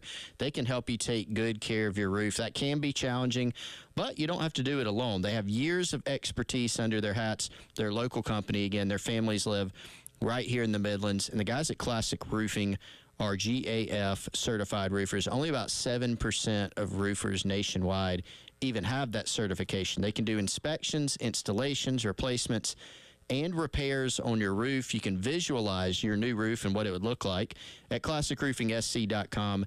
You can check out their reviews and get a free estimate there. classicroofingsc.com, or give them a call, 803-590-7870. That's the reliable roofers over at Classic Roofing.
All right, welcome back in. Gamecock Club Hour, hanging out with two special guests. We got Trovon Ball, we got Tree Babalade, two South Carolina offensive linemen, talking a little spring ball. Guys, let's go off the field a little bit. Tree, let's start with you. If we're not playing football, what's taking up your time, man? What are your hobbies? What do you love to do when you do get a little bit of free time? I would definitely say Netflix, watching TV shows and stuff. Like, I could sit down and watch so many TV shows. Like, right now I'm watching Supernatural. It's like 15 seasons. I'm about to finish it, but like 2 weeks from now, I'm like on season 14. So I've been watching. I could sit down and watch TV shows the whole time. So that's pretty much it. What is the all-time favorite TV show for you? Is there a one or two or top three or anything like that? I mean, when I was a kid, it used to be Flash, but Flash fell off. Supernatural is up there. There's some movies I be watching on Netflix. It'd be random, but I'm also interested in anime too. Anime is good. So if I was to have a top three, Supernatural, I think there's one called A Night Agent right now, and there's one more I'm trying to remember. I can't remember the third one, but there's one more. I got you. Let's go to Tro. Tro, if you're not playing ball, what are you kind of doing with your free time, man? Sure, man. I'm going somewhere. Like for me, I like to travel. Like, so I probably might be back in Georgia, but like outside of that, I'm really fishing. So like a lot of times when I go back home, I like to fish. You know, just like sit back on sit on the dock, just fish. Hey, let's go back to where you're from, Pace Academy, right? Man, I feel like y'all put out offensive linemen every year. How I know we're kind of bouncing around a little bit here, but how do you think going to Pace prepared you for the next level? It seems like y'all always have guys. Really, I think for like a lot of guys like at Pace, it's really a standard. Like especially putting offensive line, like Coach Kev, like our offensive line Coach Kevin Johnson, like he develops us like. So like he gives us our summer going in our freshman year. He just like develops us all the way until like we graduate. So it's really just like him just like developing us and just meeting his standards. Cause it's like you don't meet his standards, man. You really ain't gonna make it. Did he play at Carolina? Did he go to Carolina? Yeah, he did.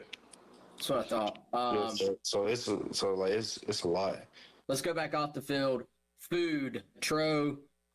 What's your favorite meal? If you could kind of have like one meal, like last meal type thing, what are we putting on the plate, man? Like just one thing? Well, just like if you had a plate where it was like your favorite foods, and it could be anything in the world. What's going on there? What's going on the plate? I'm gonna get my mom. I'm gonna get my mom makes like a little bit like put some chicken on the grill. Get my mom and dad put some chicken on the grill.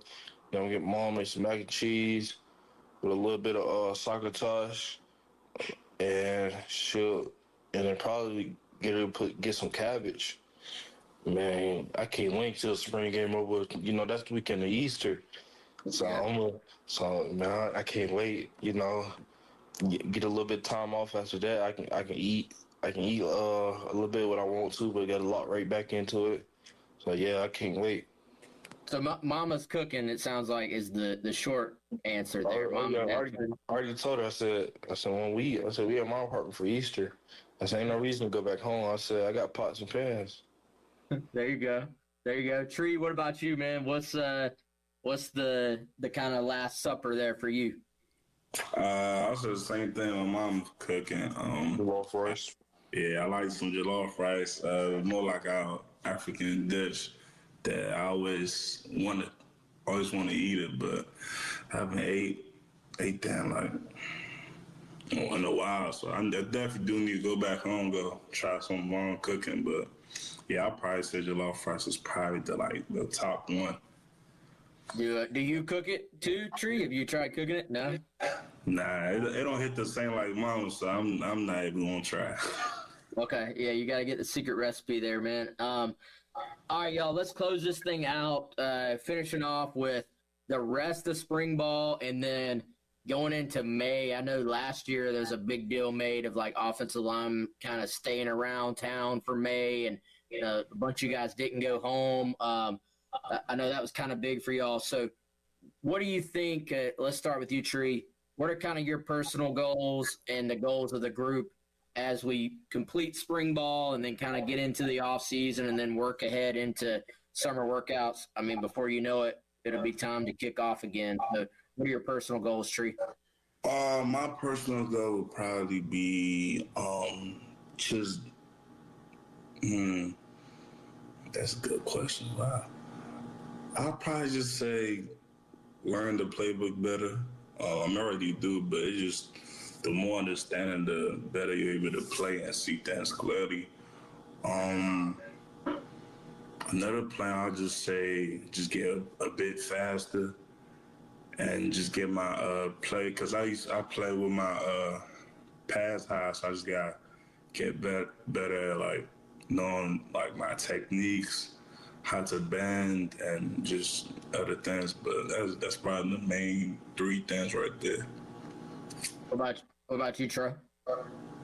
Still, really, for me, like, finish spring the way I started it, I think that's the biggest thing for me right now. Like, just, just keep the same things like what I've been doing great. Just keep, like, executing it from there. But I'm kind of on the same thing as Trevor. Keeping a good base, keeping my hips grounded, like rolling them out. Let's play go on, low pad low, but also like going into the season, I wanna like leave my impact here at South Carolina. I think I really want to have my impact year, kind of like cement my legacy here, and then like after that, just see whatever the future holds. So yeah. All right, sounds good. Again, that was Tree Babalade, Trevon Ball. This has been another episode. Thank you for joining us for another episode of the Gamecock Club Hour. It's, as always, presented by our friends at Krantz Cooling and Heating. So check those guys out for any of your HVAC needs. Tree, Tro, we'll let you get back to it, but we appreciate y'all taking the time in, and hopefully we can do this again one day, okay? Yes, sir. Thank you.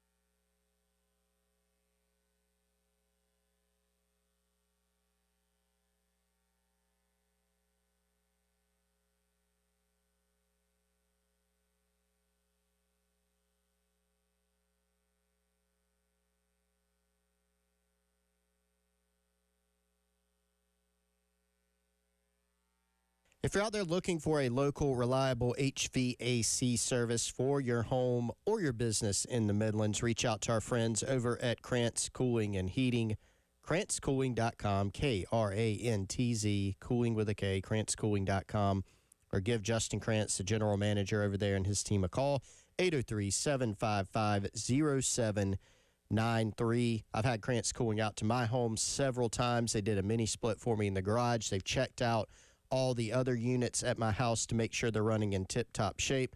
Love my experience so much that when my mom moved to Irmo, I got them to go out to her home too. They put in 2 mini splits for her. They handle all her HVAC needs as well. They could do the same for you. KrantzCooling.com or 803-755-0793. Since 1983, Krantz Cooling, their team has been providing great service to business owners and families in the Midlands. They can do the same for you.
All right, everybody, welcome back in. This is another episode of the Gamecock Club Hour. We've got a special guest from South Carolina football. It is senior tight end Jordan Dingle joining us here today. Kind of in between stuff with football, spring ball going on. Jordan, I appreciate you taking the time, man. How you doing today? Doing well, and just appreciate you having me. So, Yeah, excited for the fans we use these shows, man, to give the fans just a little peek behind the curtain of kind of what's going on with the football team and, of course, with yourself as a transfer in at the tight end position from Kentucky. And I kind of want to start right there, man. Obviously, you go into the portal, you have options. It seemed like you picked South Carolina, fairly efficiently, fairly quickly. I know you have some ties to the state anyway.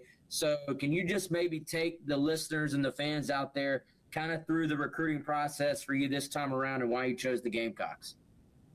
Yeah, ended my name in the portal pretty early and kind of got in contact with a lot of different coaches and schools out there, and kind of reached out to who I was interested in, who I felt that had the things that I was looking for.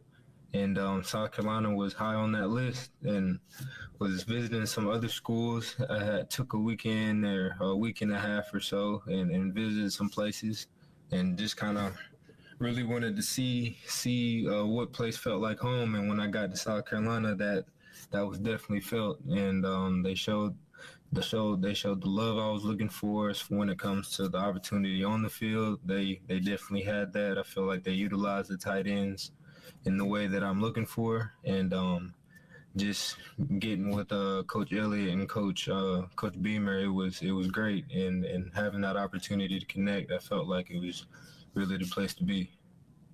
Yeah, and speaking of feeling like home, man, I know you still have family in the state of South Carolina. I think Manning, South Carolina, if I remember correctly. Correct me if I'm wrong on that. Right. But so did you live in South Carolina earlier in your career, or just your family did?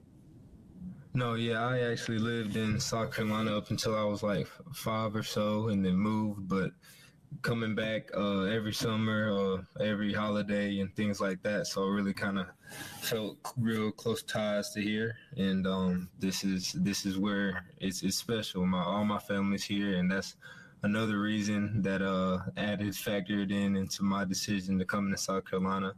And so just was excited to be able to represent my family, the state of South Carolina, and just take this opportunity and run with it. So I remember you visiting campus when you were a high school recruit and kind of checking out the program, either for like an unofficial or camps or something like that. So how just interesting was it stepping back on campus like years later, Coach Beamer being here now and kind of having the opportunity to come to South Carolina this second time around?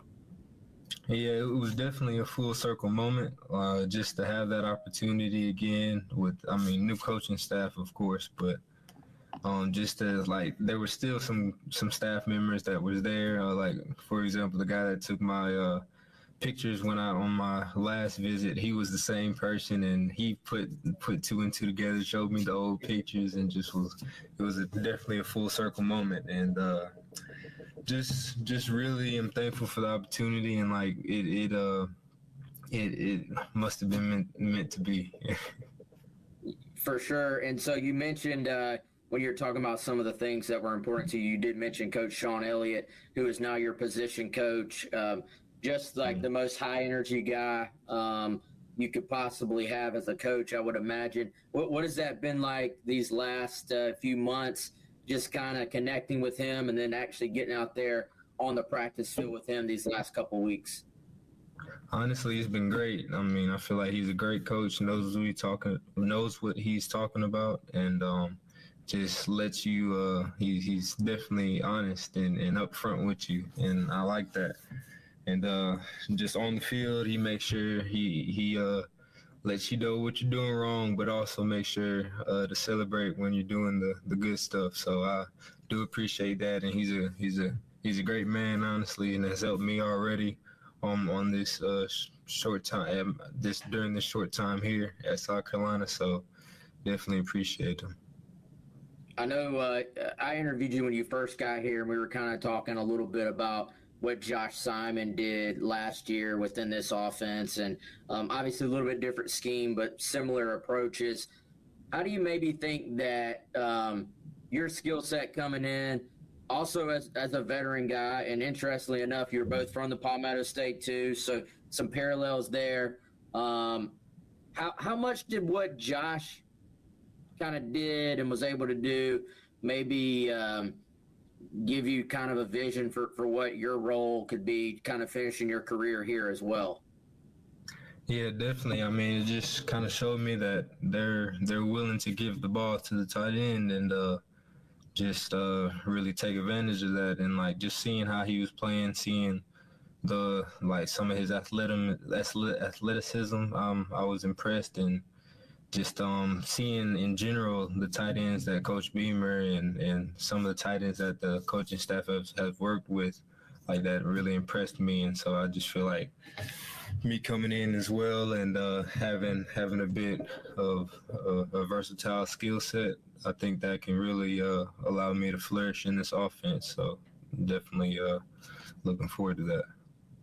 Now, if you had a few weeks of practice to catch passes from Lenora Sellers, how excited are you to be on the same side with him now as opposed to on the other sideline?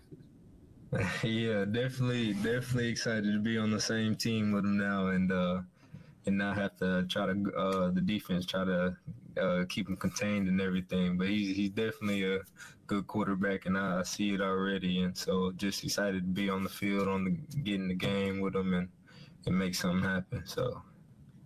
Like we were talking about a second ago, like to give the fans a little peek behind the curtain, what's going on with you guys. So during kind of this time period when you have spring ball, it's kind of, I guess, maybe every other day that you have actual practice. What does like a day in the life of Jordan Dingle look like right now in terms of like when's the alarm going off? What starts the day? How much are you in the film room? Like kind of just in your own words, maybe take us through what that looks like for a student athlete right now. Yeah, honestly, I guess I'll start with like one of my days, like when we don't have practice, I'll get up there around, I'll wake up around 6:15 or so, get up there at around 7:30, and a little before 7:30, and then make sure I'm stretched and eating breakfast and getting ready for our meetings and stuff.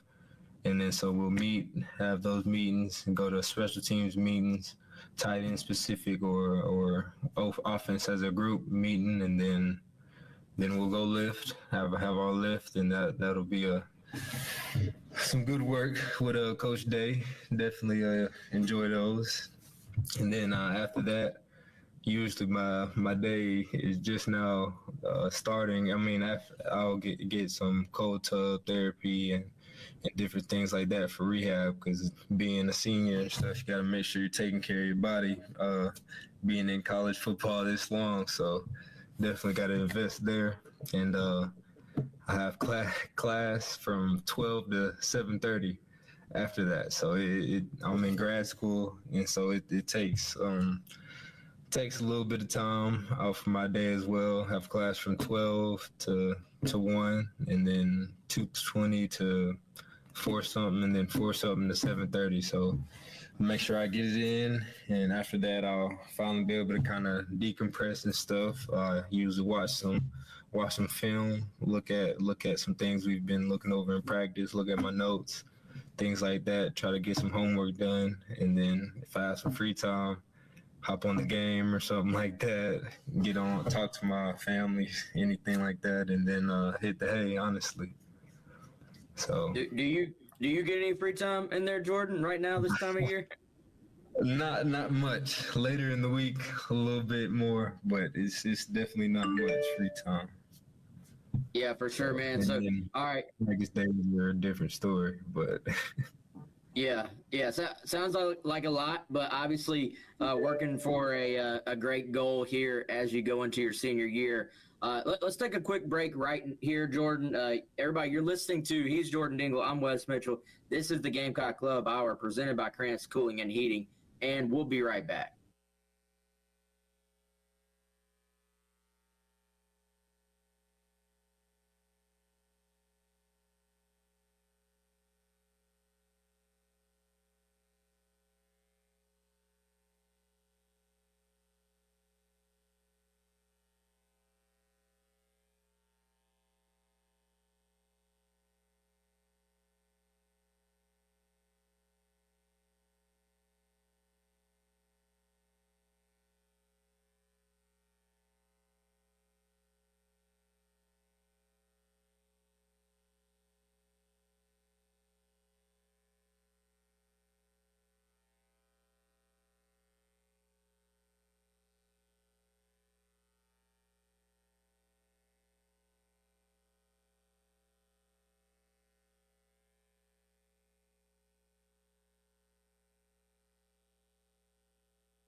All right, guys, welcome back in. Joined still here by special guest, South Carolina tight end Jordan Dingle, talking a little bit about a day in the life of a South Carolina student athlete.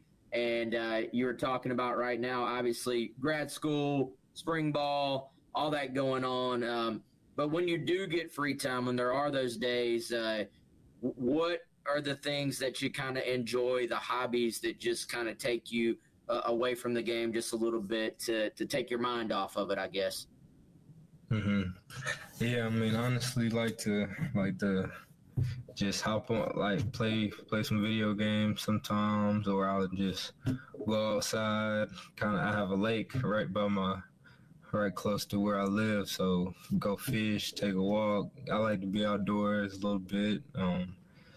Hopefully I can have a four-wheeler. Hopefully I can get that down here and start riding some in the summer, because that's something I like to do as well, try to pass some time. But things like that, and just kind of decompressing, watching some TV or movies.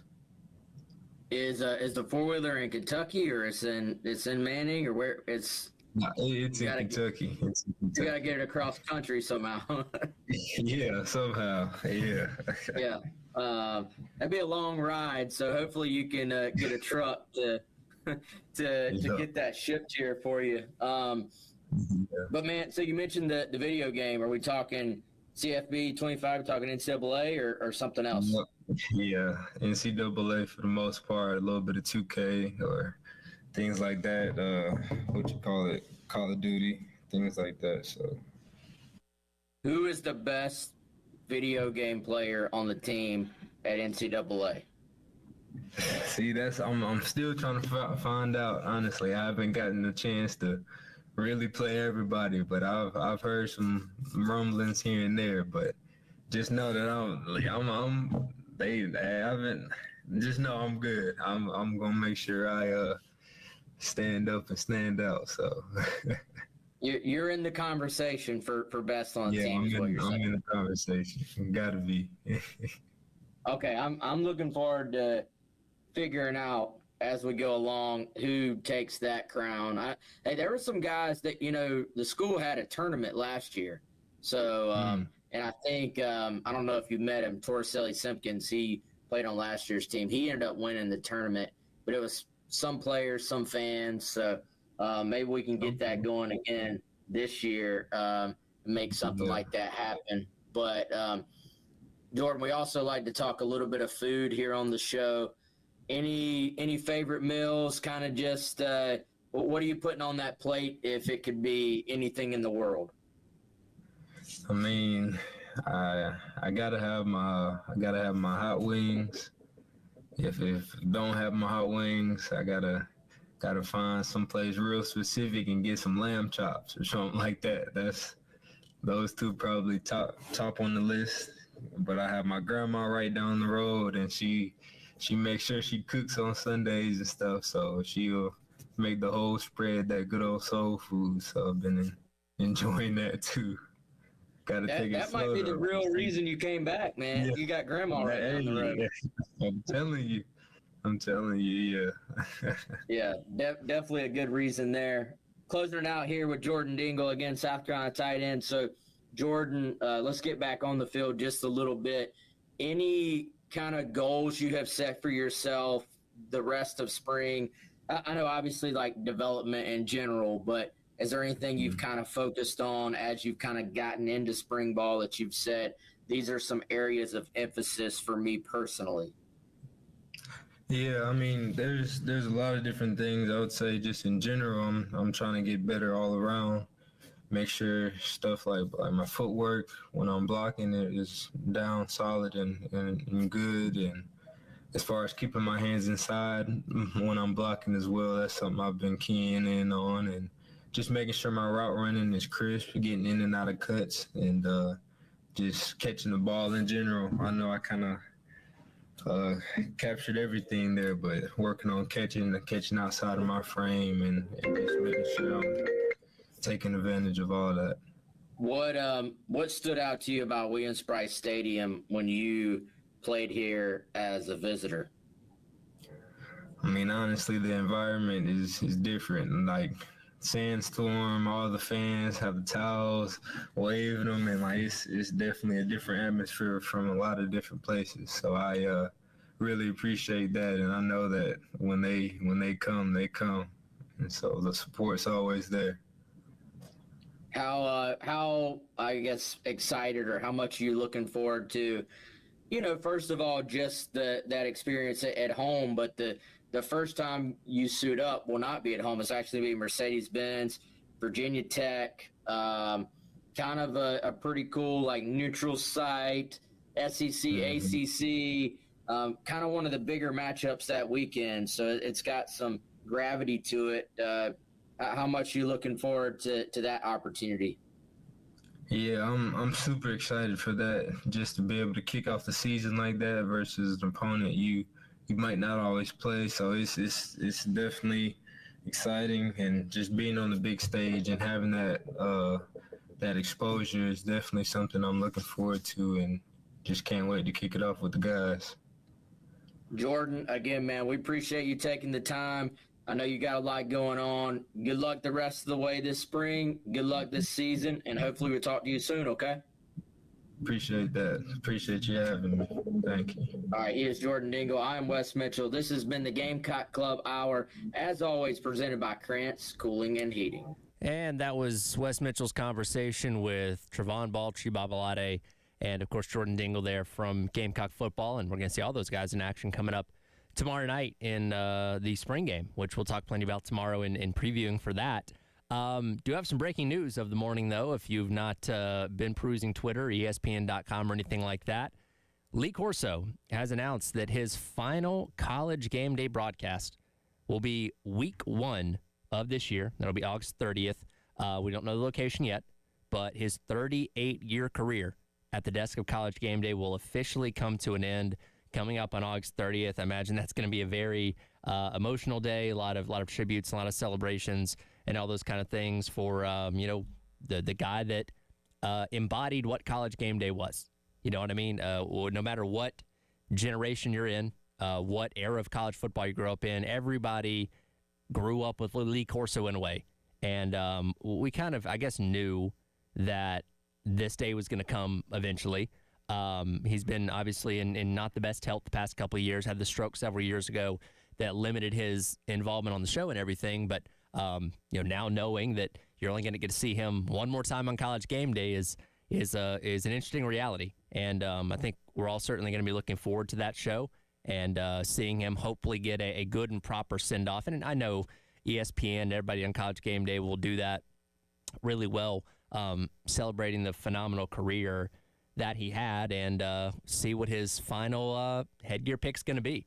Also, again, see where this game's going to end up, or see where College Game Day is going to end up that day, and what game they're going to be previewing and all that kind of stuff. But yeah, if you're just getting in the car, just tuning in, the news of the morning, less than an hour ago, Lee Corso officially going to be calling it quits on College Game Day after week 1 of this season. I imagine, going through another season of doing the show all the way through, the end of November may have been a lot for him. So doing it that early in the season, giving him a proper send-off and celebrating his career and all those kind of things, I'm assuming ESPN saw that as the best way to do that. We'll dive into this even more coming up on the other side as we get started with the 11 o'clock hour. But I want to share that breaking news with you of the morning of Lee Corso officially coming to an end of his career on College Game Day on August the 30th for the Week 1 broadcast for the 2025 season. Again, we'll dive into that with Wes Mitchell and everything coming up next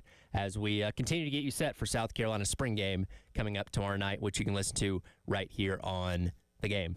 This has been the Gamecock Club Hour presented by Krantz Cooling and Heating. Gamecock Central Takeover Hour presented by Firehouse Subs up next on your Thursday on The Game.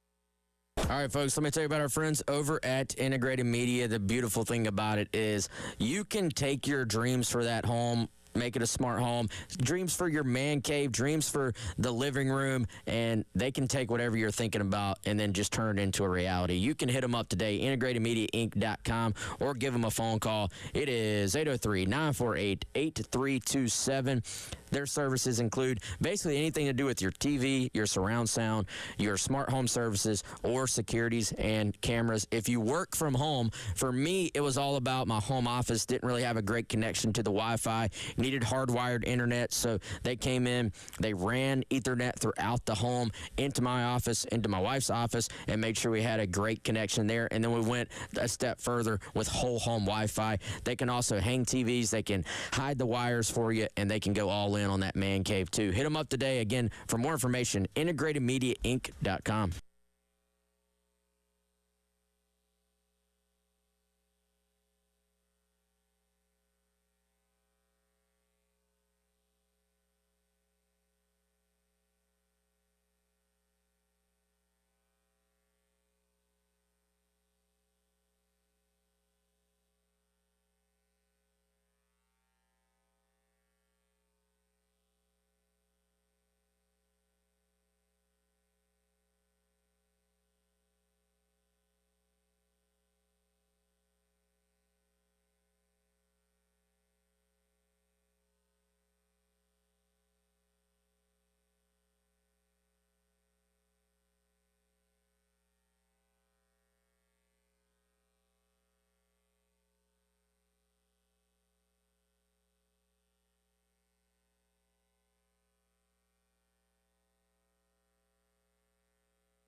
$11 o'clock on your Thursday morning. Welcome in. Gamecock Central Takeover Hour presented by Firehouse Subs. Tyler and Wes along with you here on the game. We'll get Chris back in here tomorrow. Wes, not as favorable on Chris's rejoiner songs like this one. It's just a little slow in the start. It doesn't that song pick up later on? It does. And maybe I should have gone deeper into the song, but Chris didn't specify what part he wanted. And he's not here to defend himself. So we can tell him tomorrow how much you dislike his song if you want to.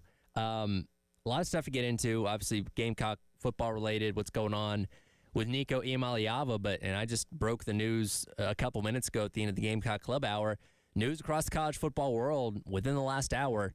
Lee Corso going to be calling it a career with the Week 1 broadcast of College Game Day coming up on August 30th. Don't know where it's going to be, but he's been at that helm for 38 years. Obviously, the health has been declining over the past couple of years. We knew the end was going to be near in some sense, but now it's a reality. August 30th, final broadcast for Lee Corso.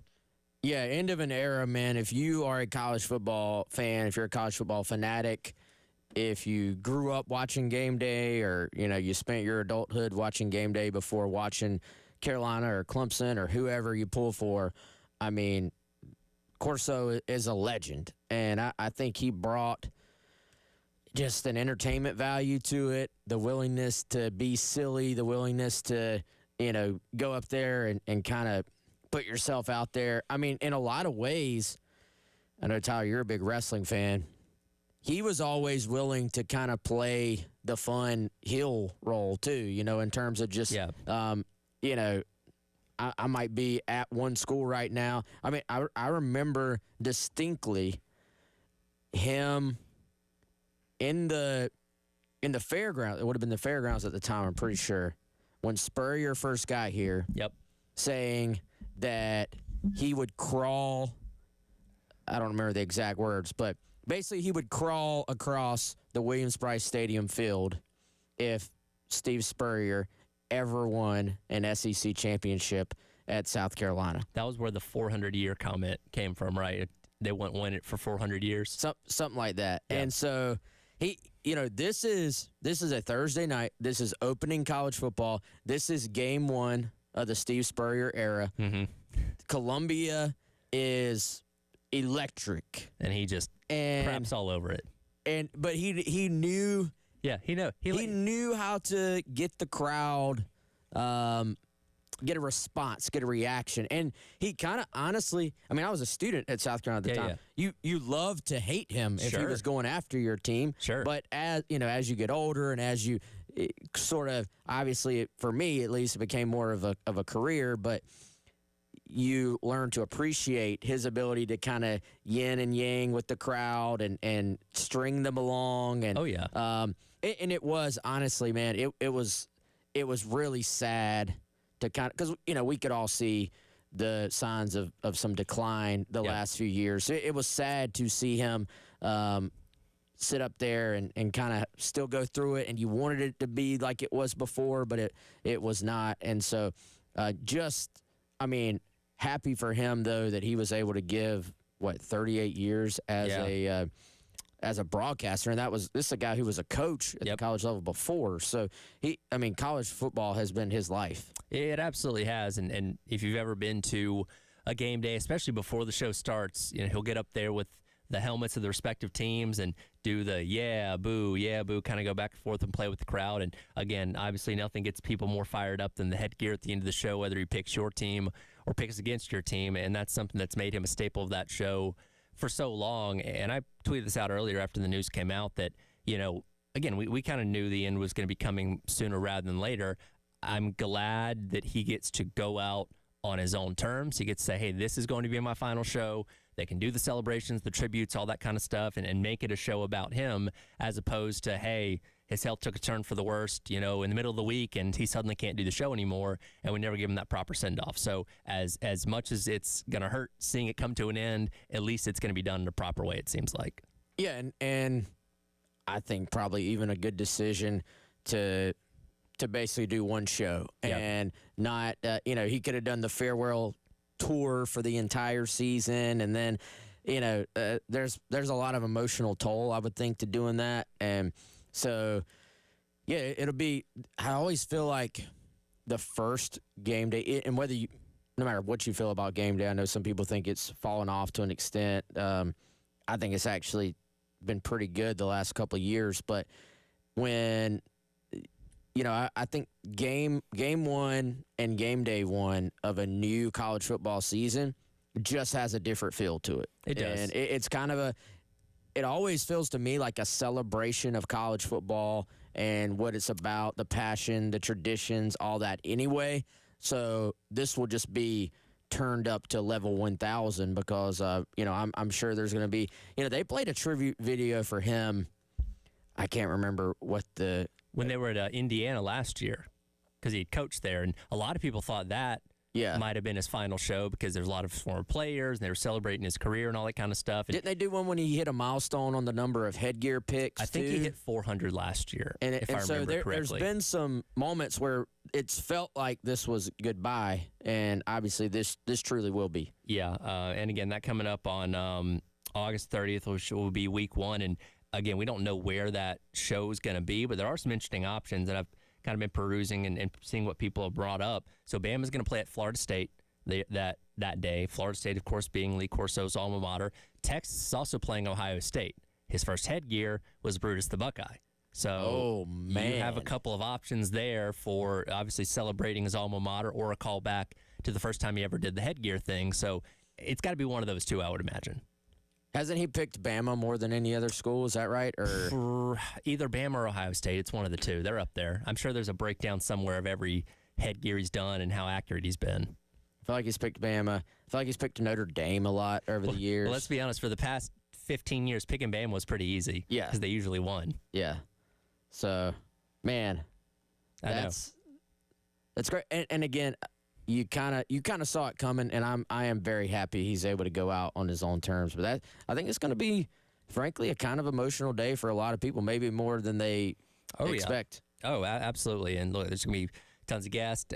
I mean, imagining Herb Street's going to be beside himself, sitting next to him for the final time. Like, it's going to be an emotional day for everybody that loves college football, because I think, so much of the sports world is very sterile, right? And I always liken it to, like, ESPN does NFL Countdown on Sunday mornings, which is essentially their same version of College Game Day, but it's bland. Like, again, very informative, a lot of good opinions on there, but compared to College Game Day, it is vanilla ice cream compared to, the Rocky Road or whatever that College Game Day is. And Lee Corso was at the center of that because, like you said, he did like to have fun. He did like to play with the crowd. The concept of putting a headgear on at the end of the show may sound ridiculous to people outside of the sport, but we love it so much. And, again, nobody's going to replace him in doing that. And I don't know what this means for McAfee taking a bigger role and kind of being that, person to bring the entertainment side of things to it. And we'll get to those conversations down the road, certainly. But there's one and only Lee Corso, and it's going to be a tough day for a lot of us watching him for the final time.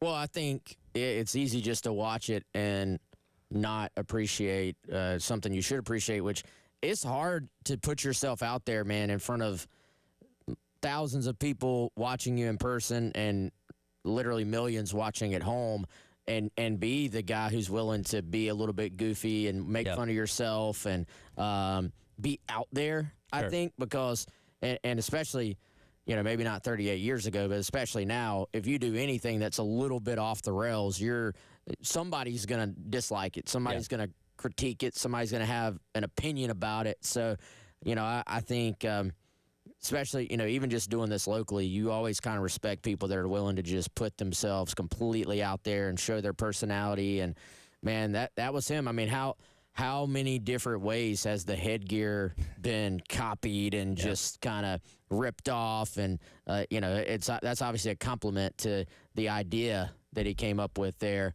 And like you said, man, Herb Street, I know that's going to be a tough day for him for sure. Yeah, absolutely. And again, we'll talk plenty about that as we get closer to the start of the college football season. We'll dive into South Carolina's spring game coming up next and kind of analyze position groups and who's going to benefit from the most from getting more snaps coming up tomorrow night. That is coming up next, Gamecock Central Takeover Hour, presented by Firehouse Subs here on The Game.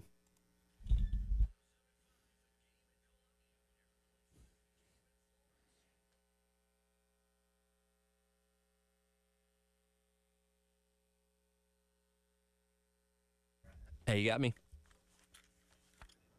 Okay. You sound good. Let me see if there's a delay. When I say 1, 2, you say 3, okay? 1, 2.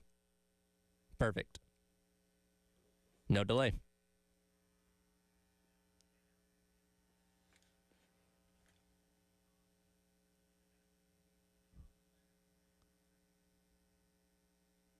Oh, yeah.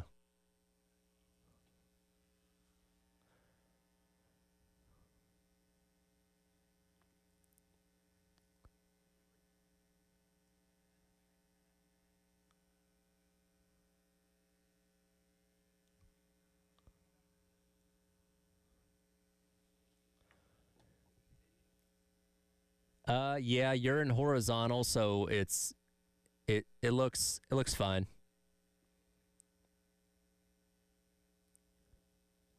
Elijah, can you go landscape? All right, see ya.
Welcome back in. Gamecock Central Takeover Hour presented by Firehouse Subs. Tyler and West along with you here on your Thursday. This is one of my rejoiners. I think it's a pretty good one. Better than Chris's. Better than Chris's. I'll take that. Nothing wrong with being in the middle. Of course, South Carolina spring game coming up tomorrow night, which you can listen to right here on the game with pregame starting at 6:30 and a 7:30 start, kickoff, however you want to phrase it. Wes will be there. Chris, Elijah, Terry, all on the call with Chris Miller as well, which you can listen to right here on the game because, again, it's not going to be televised. We've talked about this game a lot of different ways, and we'll give a final preview tomorrow, and we'll get Chris's thoughts on things as well with him rejoining us. The other day, Coach Beamer talked a lot about snap counts for guys, and this is something we didn't get to dive into the other day, but I want to circle back around to it. Here's what he said about guys that could use the extra snaps coming up tomorrow night in the spring game. I wouldn't necessarily, yes and no. Before we have a scrimmage, we will, talk about each position. And for example, last Friday when we met as a staff, it was, okay, Torian Gray, we don't need to see, we know we're going to have a 6 series, if you will, 6 10-play series is what we try and do. So we know, we don't have a depth chart, Jordan, but we have an A group, B group. So we know the A group is going to be out there for the A group for that segment is going to be out there for roughly 10 plays. And then what we call the B group is going to come in for roughly 10 plays. So we'll have conversations that, hey, Torian, with DQ and Jalen Kilgore and Judge Collier, let's get them, all the plays with the A group, and then maybe 4 to 5 here with this B group, and then let's get them out because I really want to see Kendall Daniels and Jaquel Holman and on and on and on. So we'll do that at all the positions. Coach Shula and he'll come to me and tell me exactly what he's thinking about the quarterbacks. And then you can't really predict how many plays it's going to be on Friday night with the spring game because you don't know how much, there may be the Garnet team may be out there for a 20-play drive and eat up a whole first quarter. Who knows? But we will say, okay, Sterling, we don't need to see this guy more than about, 10 plays, but we really need to see this guy as much as we possibly can. So it's a little bit more structured with scrimmages, but there's a general idea, certainly, with spring games. Just wanted to reiterate that we don't have a depth chart, so don't get ahead of yourself on that one. I missed that. Yeah, a little sly comment in there if you didn't catch that the other day. Jack and I talked about this in the 9 o'clock hour offensively, and I want to kind of focus defensively now because, again, we know Dylan Stewart doesn't need a ton of snaps tomorrow night. We know what he is, right? You can even make the same argument for a Jalen Kilgore. We kind of know what he is as a defender for South Carolina, but there's a lot of guys in each position group that could benefit from getting extra snaps tomorrow, playing the majority of snaps at their respective position, whatever it may be. So I want to kind of go level by level here. We'll start up front, and we'll combine defensive end and defensive tackle. Is there one name out of that front group that you think would benefit the most from getting a lot of snaps tomorrow night? Yeah, can we start calling it? We need a new name for depth chart though, just like the ABCs, because there's not ones and twos. There are A's and B's. I still want to know what the difference between 1 and 2 and A and B is. It's a different way of saying it. Sure. But also, I have seen some schools. I don't know if this is the case at South Carolina. I've seen some schools where your A's is kind of a collection of your ones, but with some additional guys. So ones would only fill out 11 spots, or depending on personnel, maybe there's 12, 13 spots because you might say, well, 3 receivers are ones, 2 tight ends. So it would be a little bit more than the 11 you could actually put out there. Sure. But I have heard of schools doing A's are like kind of, all right, we might have 5 receivers that are A's. So some combination of those 5 are going to be out there on the field. You might have 2 or 3 tight ends that are A's. Don't know if that's the case here, or it could just be a different way of saying it. It's kind of one of those things that all starters are A's, but not all A's are starters, essentially. That's what you're saying. Yes, correct. Yeah. And maybe is in some way kind of a way of saying, hey, you're vying for a true starting spot. Yeah, you're in the mix. Yeah, you're heavily in the mix. So I don't know. We'll see. But to get back to your question, I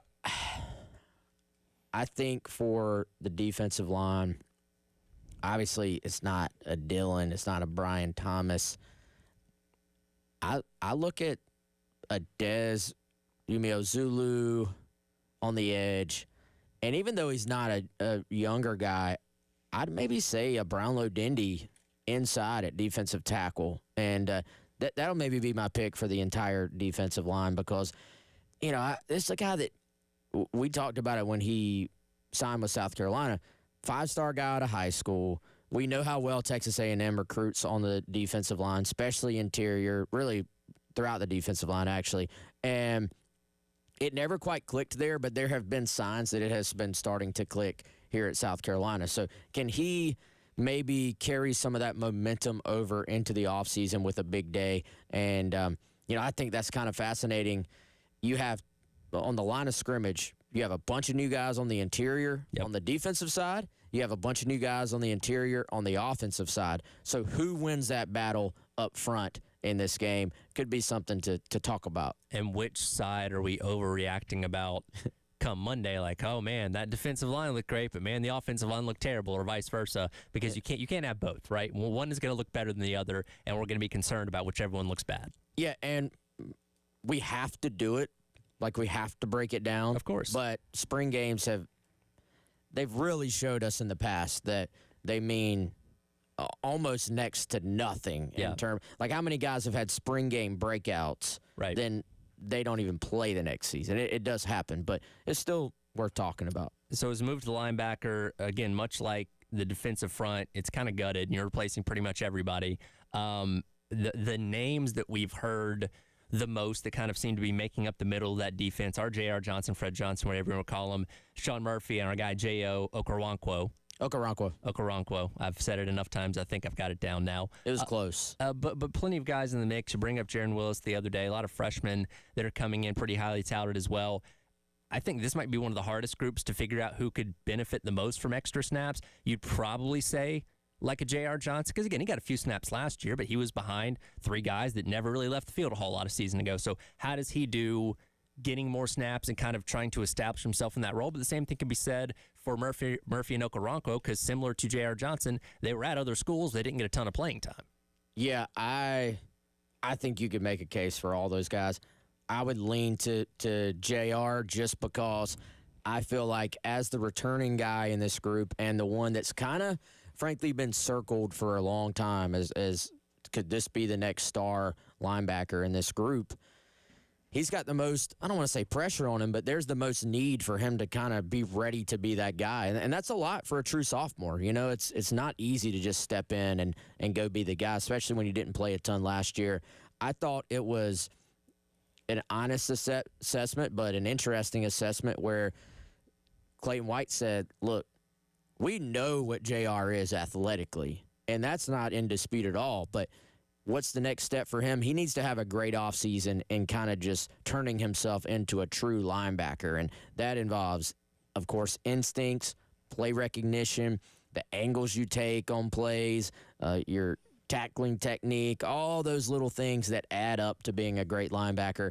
And so I think now if one of those guys has 15 tackles in this game, which is probably statistically going to be tough, but if one of those guys has a huge game, out of anybody we named, you'll take it, right? Like, you'll be like, hey, we love that. Okoronkwo had, I think, 11 tackles in the Bama spring game last year, so you'll take it. But I think it would be a great springboard just personally for Fred to kind of bounce into the offseason with. And linebacker is one of those spots where I feel like you can see some of the intricacies of playing the position maybe a little bit better than some of these other spots. And I go back to last year, it really kind of seemed like Demetrius Knight's speed really stood out in the spring game last year. And again, we didn't know what he was going to end up being when the fall came around, but I think we all know, like, hey, guy's pretty quick, goes sideline to sideline, and, you know, kind of backed up what we saw in the Charlotte tape when he came in out of the transfer portal. So those kind of things you'd like to see out of the linebacker group in particular coming up tomorrow. And then DB, another place that, you know, you've got kind of a handful of guys returning, but a bunch of guys coming in the mix to try and take starting spots as well. And Beamer even said the other day, look, DQ Smith is probably not going to play a lot of snaps. So we've kind of understand that he's got an established spot at one of those safety positions, but the other side, you know, maybe a little bit of a question mark. And then in terms of what you do at cornerback, again, the debate between Brandon Cisse and Jalen Kilgore, who's going to play nickel safety. There's a lot of questions to be answered in the secondary as well. Yeah, questions, but also I think they are in a good spot there, especially considering you lost a Nick Eamon-Worry, who's not going to be easy to replace. I thought, maybe I'm reading too much into it, I thought it was interesting that Clayton White mentioned that Cisse gives them some versatility in the secondary. And remember, as much as, I mean, I asked Shane Beamer during our sit-down that Chris and I had with him before spring practice even started. Torian Gray was asked about it earlier. I think Clayton was asked about it the previous press conference he gave. And all the indicators were, hey, we want Kilgore to be a nickel. This was the first little indication, I feel like, where it was like, hey, we do have some options. You could go big nickel. You could go a little bit more cover nickel there.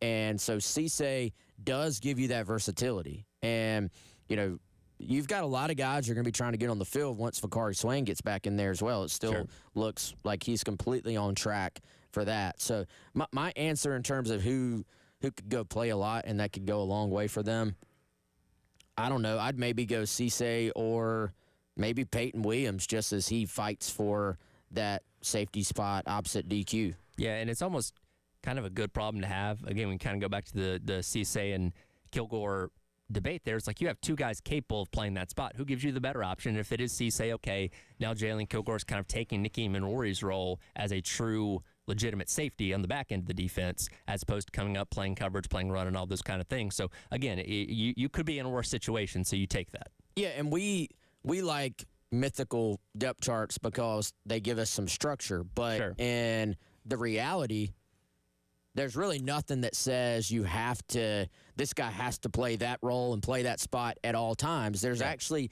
some creative things I think you could do in terms of different teams, different downs and distances, different game situations. You could say, hey, we're going to play Cisse at nickel on 3rd and long and bump Kilgore back to safety, or against maybe a more run-based team or just on first downs when it's, 1st and 10 and it could be run or pass. We're going to have Kilgore on the field closer to the line of scrimmage at nickel. So I think these are veteran guys at this point, even though Cisse is new to South Carolina. And I think for them to just be able to move them around, it gives you some versatility in a different sense that there's a lot of things you can do with that defensively. And we saw that to an extent with Nicky Minori during his career.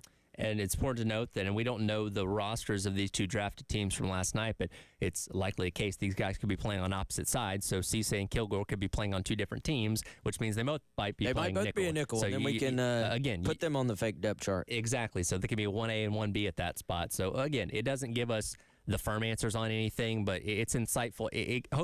We're hoping it gives us a window into what's going to be the depth chart whenever that does come out. Did you catch Beamer with Elijah and Jay yesterday? I did not. I didn't know about it until Terry told me this morning.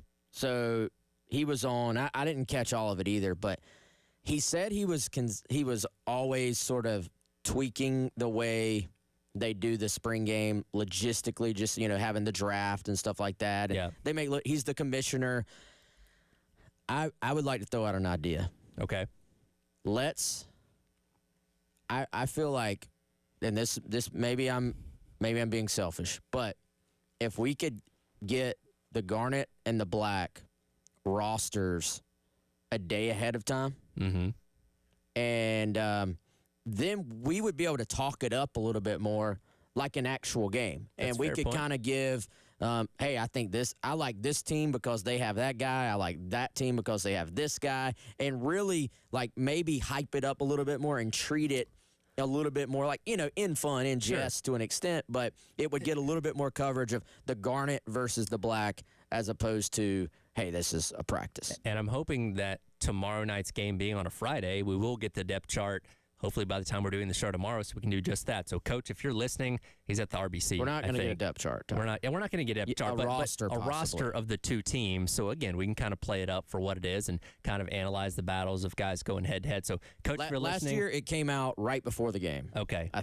think, don't quote me, but I think. Coach, if you're listening, release the roster so we can break it down. Not the depth chart, the A's, the B's, the C's. Just a roster, Tyler. How about we call it alphabet soup? How about that? Is that just a roster. All we need is a Garnet versus a Black roster. Give us the results of the draft. Yes. And we will break it down tomorrow if you release that to us before Or invite the media to the draft. Or do that too. I'm game for anything. We'll continue on. What's going on with Nico? We'll talk about that coming up next. Gamecock Central Takeover Hour presented by Firehouse Subs here on The Game.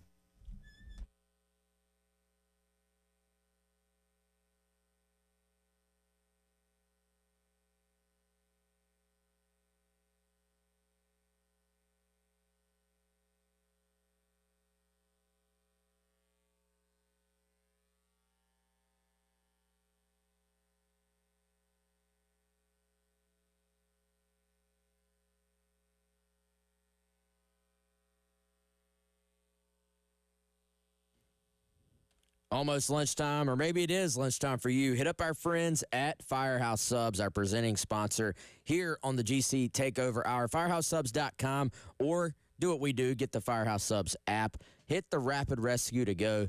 Pick up your order, waiting for you on the shelf with the chips in the bag. Of course, when you do that, you're going to get points every single time you order. You can trade those points in for free food at a later time.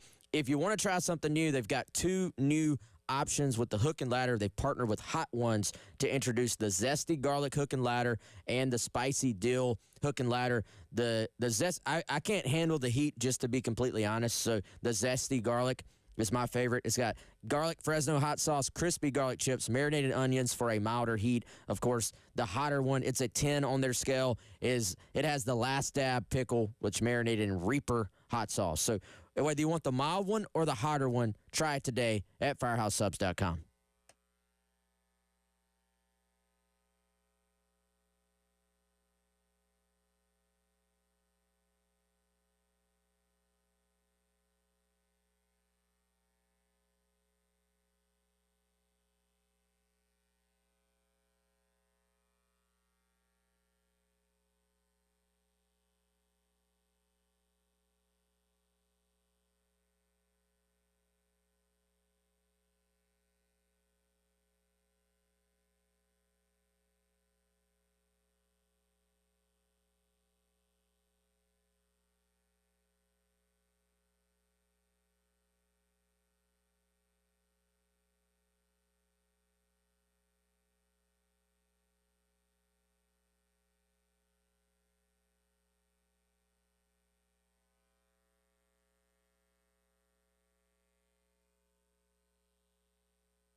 Starts now.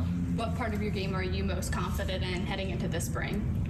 Yeah, for me, I think it's just me knowing the offense well and just playing fast. I think just the more you get comfortable on the offense, it allows you to play free. And yeah, man, I think that's where I'm at right now. Welcome back in. Gamecock Central Takeover Hour presented by Firehouse Subs. Tyler and Wes, along with you on your Thursday. That was the voice of Nico Imaliava, who's been in the headlines for right at the past week across all of college football for his saga between asking Tennessee for more money, being let go from the team, entering the transfer portal, and now potentially ending up at UCLA. And the story gets more interesting with every hour that passes. I just had to update and refresh everything to make sure nothing had changed since the last time I looked about an hour or so ago. But of all people to break the news of where he was going, I guess. Colin Cowherd yesterday afternoon on Twitter from somebody informing him that Nico was headed to UCLA. But the thing that gets interesting, and the reason why I played that clip, he said, according to Nico's camp, it was not about the money, but it was about the offense. An offense that he just said he was very comfortable with in Tennessee spring practice right out a month ago. I can't buy it, man. I don't know many people who are. If it's about the offense, why are you skipping practice? Like, for one, you should be out there every moment you could possibly be with the offense. Why did you pick Tennessee in the first place? You knew what the offensive style was going to be. This was no surprise. This was no changeover in approach. You chose the offense with a purpose in the very beginning. And, why didn't you do it in a more so was he holding out to try to get them to change the offense? That makes no sense whatsoever. So if we're going to come up with damage control, maybe we just need some better damage control. Was the offense great last year? No. Was a big part of that because of your quarterback? Yes. So if there was anything that could have also fixed the offense, it would have been better quarterback play. And last I checked, UCLA, if that is the place he's headed, is that official yet? So people pushed back a little bit, but also said it's probably happening. Yeah, the last thing I read was Chris Lowe saying it's not done, as in, name on paper and ink is not dried yet kind of thing, but it seems to be that's what's going to happen. There's a little bit of semantics involved here, I think, but UCLA, do you know where they finished in the Big Ten in offense, just in points per game? Well, I can tell you nationally they were 118th. Okay, well, that also means you're 16th of 18 teams in the Big Ten with 18.4 points a game. So, I mean... Here's the situation he's walking into. A team that went 5-7 a year ago. They were dead last in rush offense in the Big Ten. Their offensive line allowed 16th most sacks in the Big Ten. Only 18 teams, only 2 teams worse. They're losing their top 2 rushers. They're also losing 4 out of their 5 top targets on offense. And they're bringing in a first-time ever offensive coordinator in Tino Sunseri. I can't say that's a better situation than Tennessee, where, again, you had higher caliber talent around you. You obviously had a very smart offensive mind in Josh Heupel that, again, his offense put the last 2 quarterbacks that ran it into the NFL. As much as we criticized Joe Milton for his inaccuracy, they still thought he was worthy enough to be picked up and go to the Patriots, and I think they traded him to the Cowboys the other week. So going to Tennessee can get you to the league. UCLA, I don't know. We'll see. Yeah, it's a cautionary tale at this point. And allegedly, reportedly, however you want to say it, it's going to make at or less than $2 million, which is around. He lost money. Yeah, that's what he was supposedly making already at Tennessee. And then you're going to have to pay California taxes on top of it. That too. So I mean, you look dumb. It's a disaster. It is. And we have not heard anything from Nico himself in the past week. All the communication is from his dad and his representation. So we don't know how much of this is just the dad controlling it, steering the ship. Is it Nico that's wanting to do these things and his dad's just speaking for him? We don't know. But I can tell you this, Nico's the biggest villain in college football right now. Everybody's going to be cheering against the guy. There's going to be people within the UCLA fan base probably cheering against the guy because they didn't want him to begin with. And is he worth the almost $2 million he's going to get paid? We'll see. Maybe, maybe not. But this just whole thing is a disaster, and it's a mess. And again, you're not putting yourself, because the end goal of being especially a highly touted recruit coming out of high school is do enough in college to get yourself to the pros so you can make prolonged money over the years, not just the couple of years that you're going to be able to make in college football. And I don't think going to UCLA puts you in a better position to do that than Tennessee did. No, I mean, you'd be hard-pressed to make an argument that this is a better situation. I mean, if, like, who was it? Wes Rucker. Like Wes Rucker tweeted the other day, if Nico was in the portal right now and had not already been at Tennessee, Tennessee would have been probably the perfect landing spot for him. Exactly. And he gave that up, basically. So, I don't know, man. It's I don't know what else to say about it. We'll see if that becomes official. But It actually ended up, you know, sometimes people, when something happens, we're quick to like judge and quick to be like, oh, that's a terrible decision. Sure. And then we all, like the collective group, we get proved wrong. This one, it appears, unless something shifts at the very last minute, everybody who was like, this is going to be a disaster has been proven right on this one. It certainly looks that way. And again, now he's got to go and learn a new offense, a new scheme, new targets, all that kind of stuff within the next 4 months to begin the season. So good luck with it, but it certainly doesn't set things up very well. With the new OC. With the new OC. Again, first-time OC that's never done it before, who was on Signetti's staff at Indiana last season. I saw a guy, Parker Fleming, Stats of War on Twitter, great follow, by the way, for analytic breakdowns across college football. He posed the question yesterday, is there a $4 million quarterback in college football? Like, if we're deeming $4 million as the elite, the top of the top in college football, and I know there are some guys making that, like Arch Manning and Carson Beck, not saying they necessarily deserve that. Is there somebody we definitively say above everybody else should be making that based on their status as the best or one of the best quarterbacks in college football? Because I don't quite know if there is right now. $4 million. Yeah, if we just deem that is the most you can make and only deserving of the top of the top. Because I'm struggling to think of a name, like outright, that I'd say definitely would be what that. Like, you got good quarterbacks. Nussmeier is good. I wouldn't say he's elite necessarily. Again, we think Arch has a very big upside. We've only seen him in a handful of games and taking a handful of snaps, so we don't know yet. Carson Beck took a big step back this past year. Drew Aller took a step forward last year, but I wouldn't consider him elite necessarily. So, I don't know, big question mark this year. Yeah, I mean, Lenoris is right up there with any of them, I think. He is, but he still does have areas to improve as well, so I wouldn't say he's definitely far and away the best. Could be by the end of the season. We would love that, obviously, but same thing with DJ Lagway. We saw them come on at the end of last year. He dealt with some injuries, obviously, but I don't know. It just feels like there's no true above everyone else quarterback this year. Yeah, no, you're right. So we'll see what happens. Again, following the Nico situation, it's been a wild ride for a week, and I imagine probably at some point today we'll find out for sure if he's definitely going to UCLA or not. We'll come back and wrap up today's edition of the Gamecock Central Takeover Hour presented by Firehouse Subs. Some rule changes in college football, including one that South Carolina had an influence on. With that coming up next to wrap up the show here on your Thursday on the Game.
Welcome back in. It is the Gamecock Central Takeover Hour presented by Firehouse Subs. Tyler West and Chris.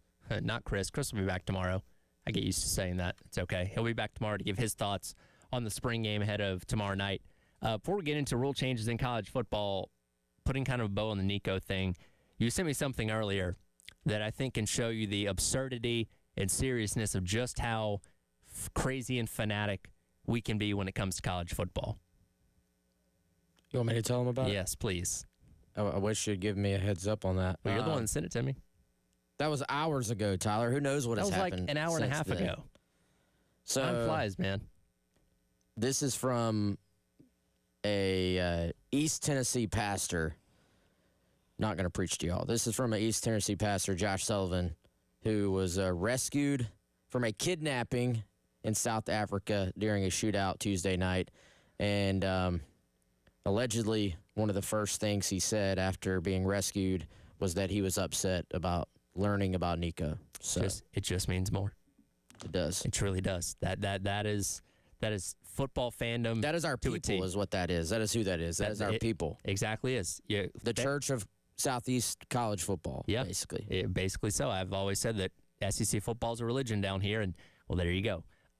Getting some of the rule changes that have been approved by the NCAA's Rules Oversight Committee, announced a little bit earlier on this morning. I'm reading this via Brett McMurphy on Twitter from the Stadium Network. NCAA approves rule changes for injury timeouts in 2025 under the new rule of medical personnel enter the field to evaluate an injured player after the ball is spotted by officiating crew for the next play. That player's team will be charged a timeout. If the team does not have any timeouts, they'll be assessed a 5-yard delay of game penalty. Again, trying to quell the fake injury thing that ran rampant over the past couple of years, where teams like Ole Miss were very guilty of doing this to slow down other teams' offenses. Yeah, we'll see if it works. I think it's a step. I think it's a step in the right direction. The timing, not on the this announcement. I'm talking about the timing of this penalty. Like, how do you read this, like, playing out? You see what I'm saying? Like what? What's the loophole here? Is that what you're asking? No. I don't. If a team's medical personnel have to enter the field of play after the officials have spotted the ball, yes. What does that mean? So, what if the personnel is slow to get out there? Well, you're going to force a timeout because I think it's a situation of if the player goes down after the ball is spotted, not necessarily the second the personnel steps on the field or gets to the player. I think it's okay.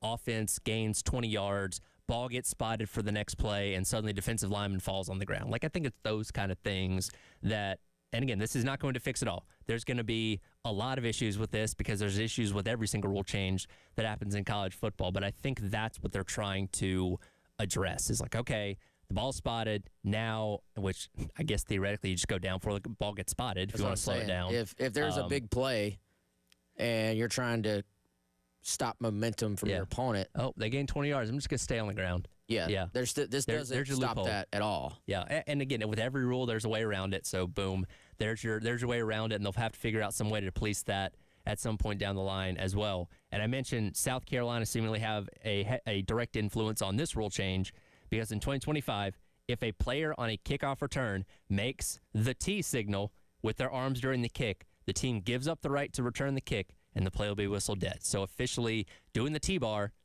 will result in the play being whistled dead. Brett Bielema is doing cartwheels right now, if he can do cartwheels. No comment. If so, the T-bar is basically the same as a fair catch now?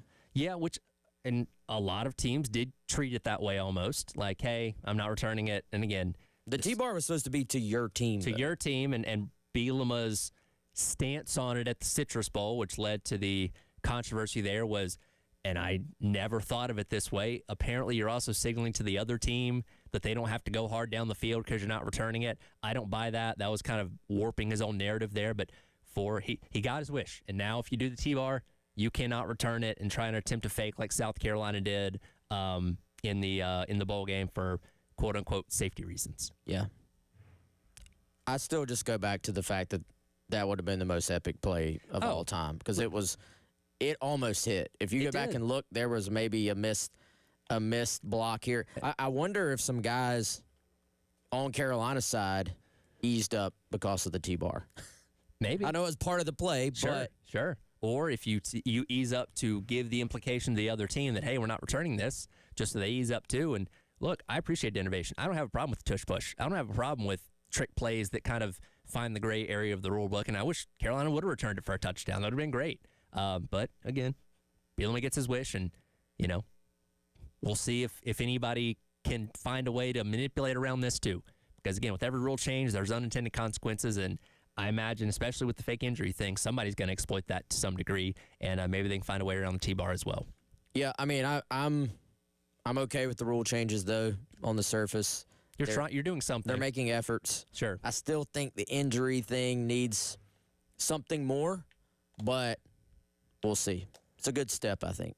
Yeah, we'll see. Again, unintended consequences to every kind of move that you make when it comes to changing rules and all that stuff. For the first time in 2 years, no changes to the clock or anything like that. Last year we got the 2-minute timeout. The year before that we got the the running clock on first downs and all this kind of thing. So that's at least come to a halt there. And we're relatively light off season when it comes to rule changes in college football, which is a good thing. I hate having to learn a new set of things for the start of every single season. Yeah, and some of those rules have been, was 2 years ago we went to the more running type 2 years clock? ago. I hated that change. So because it didn't make the game shorter, because now you just take longer commercial breaks. Like if you were going to trim the games down to like 3 hours, 2 hours, 45 minutes, great. But it hasn't changed that. We're just watching more commercials. Yeah, so didn't love that. These, I don't really, they're rule changes, but I don't think they really affect the course of play too much at all. Yeah, in certain situations, those will come up, and we'll see how they're enforced. And again, if somebody can find a backdoor around them. That'll do it for the Gamecock Central Takeover Hour presented by Firehouse Subs. Coming up next, halftime show, myself, Terry Ford, on your Thursday here on The Game.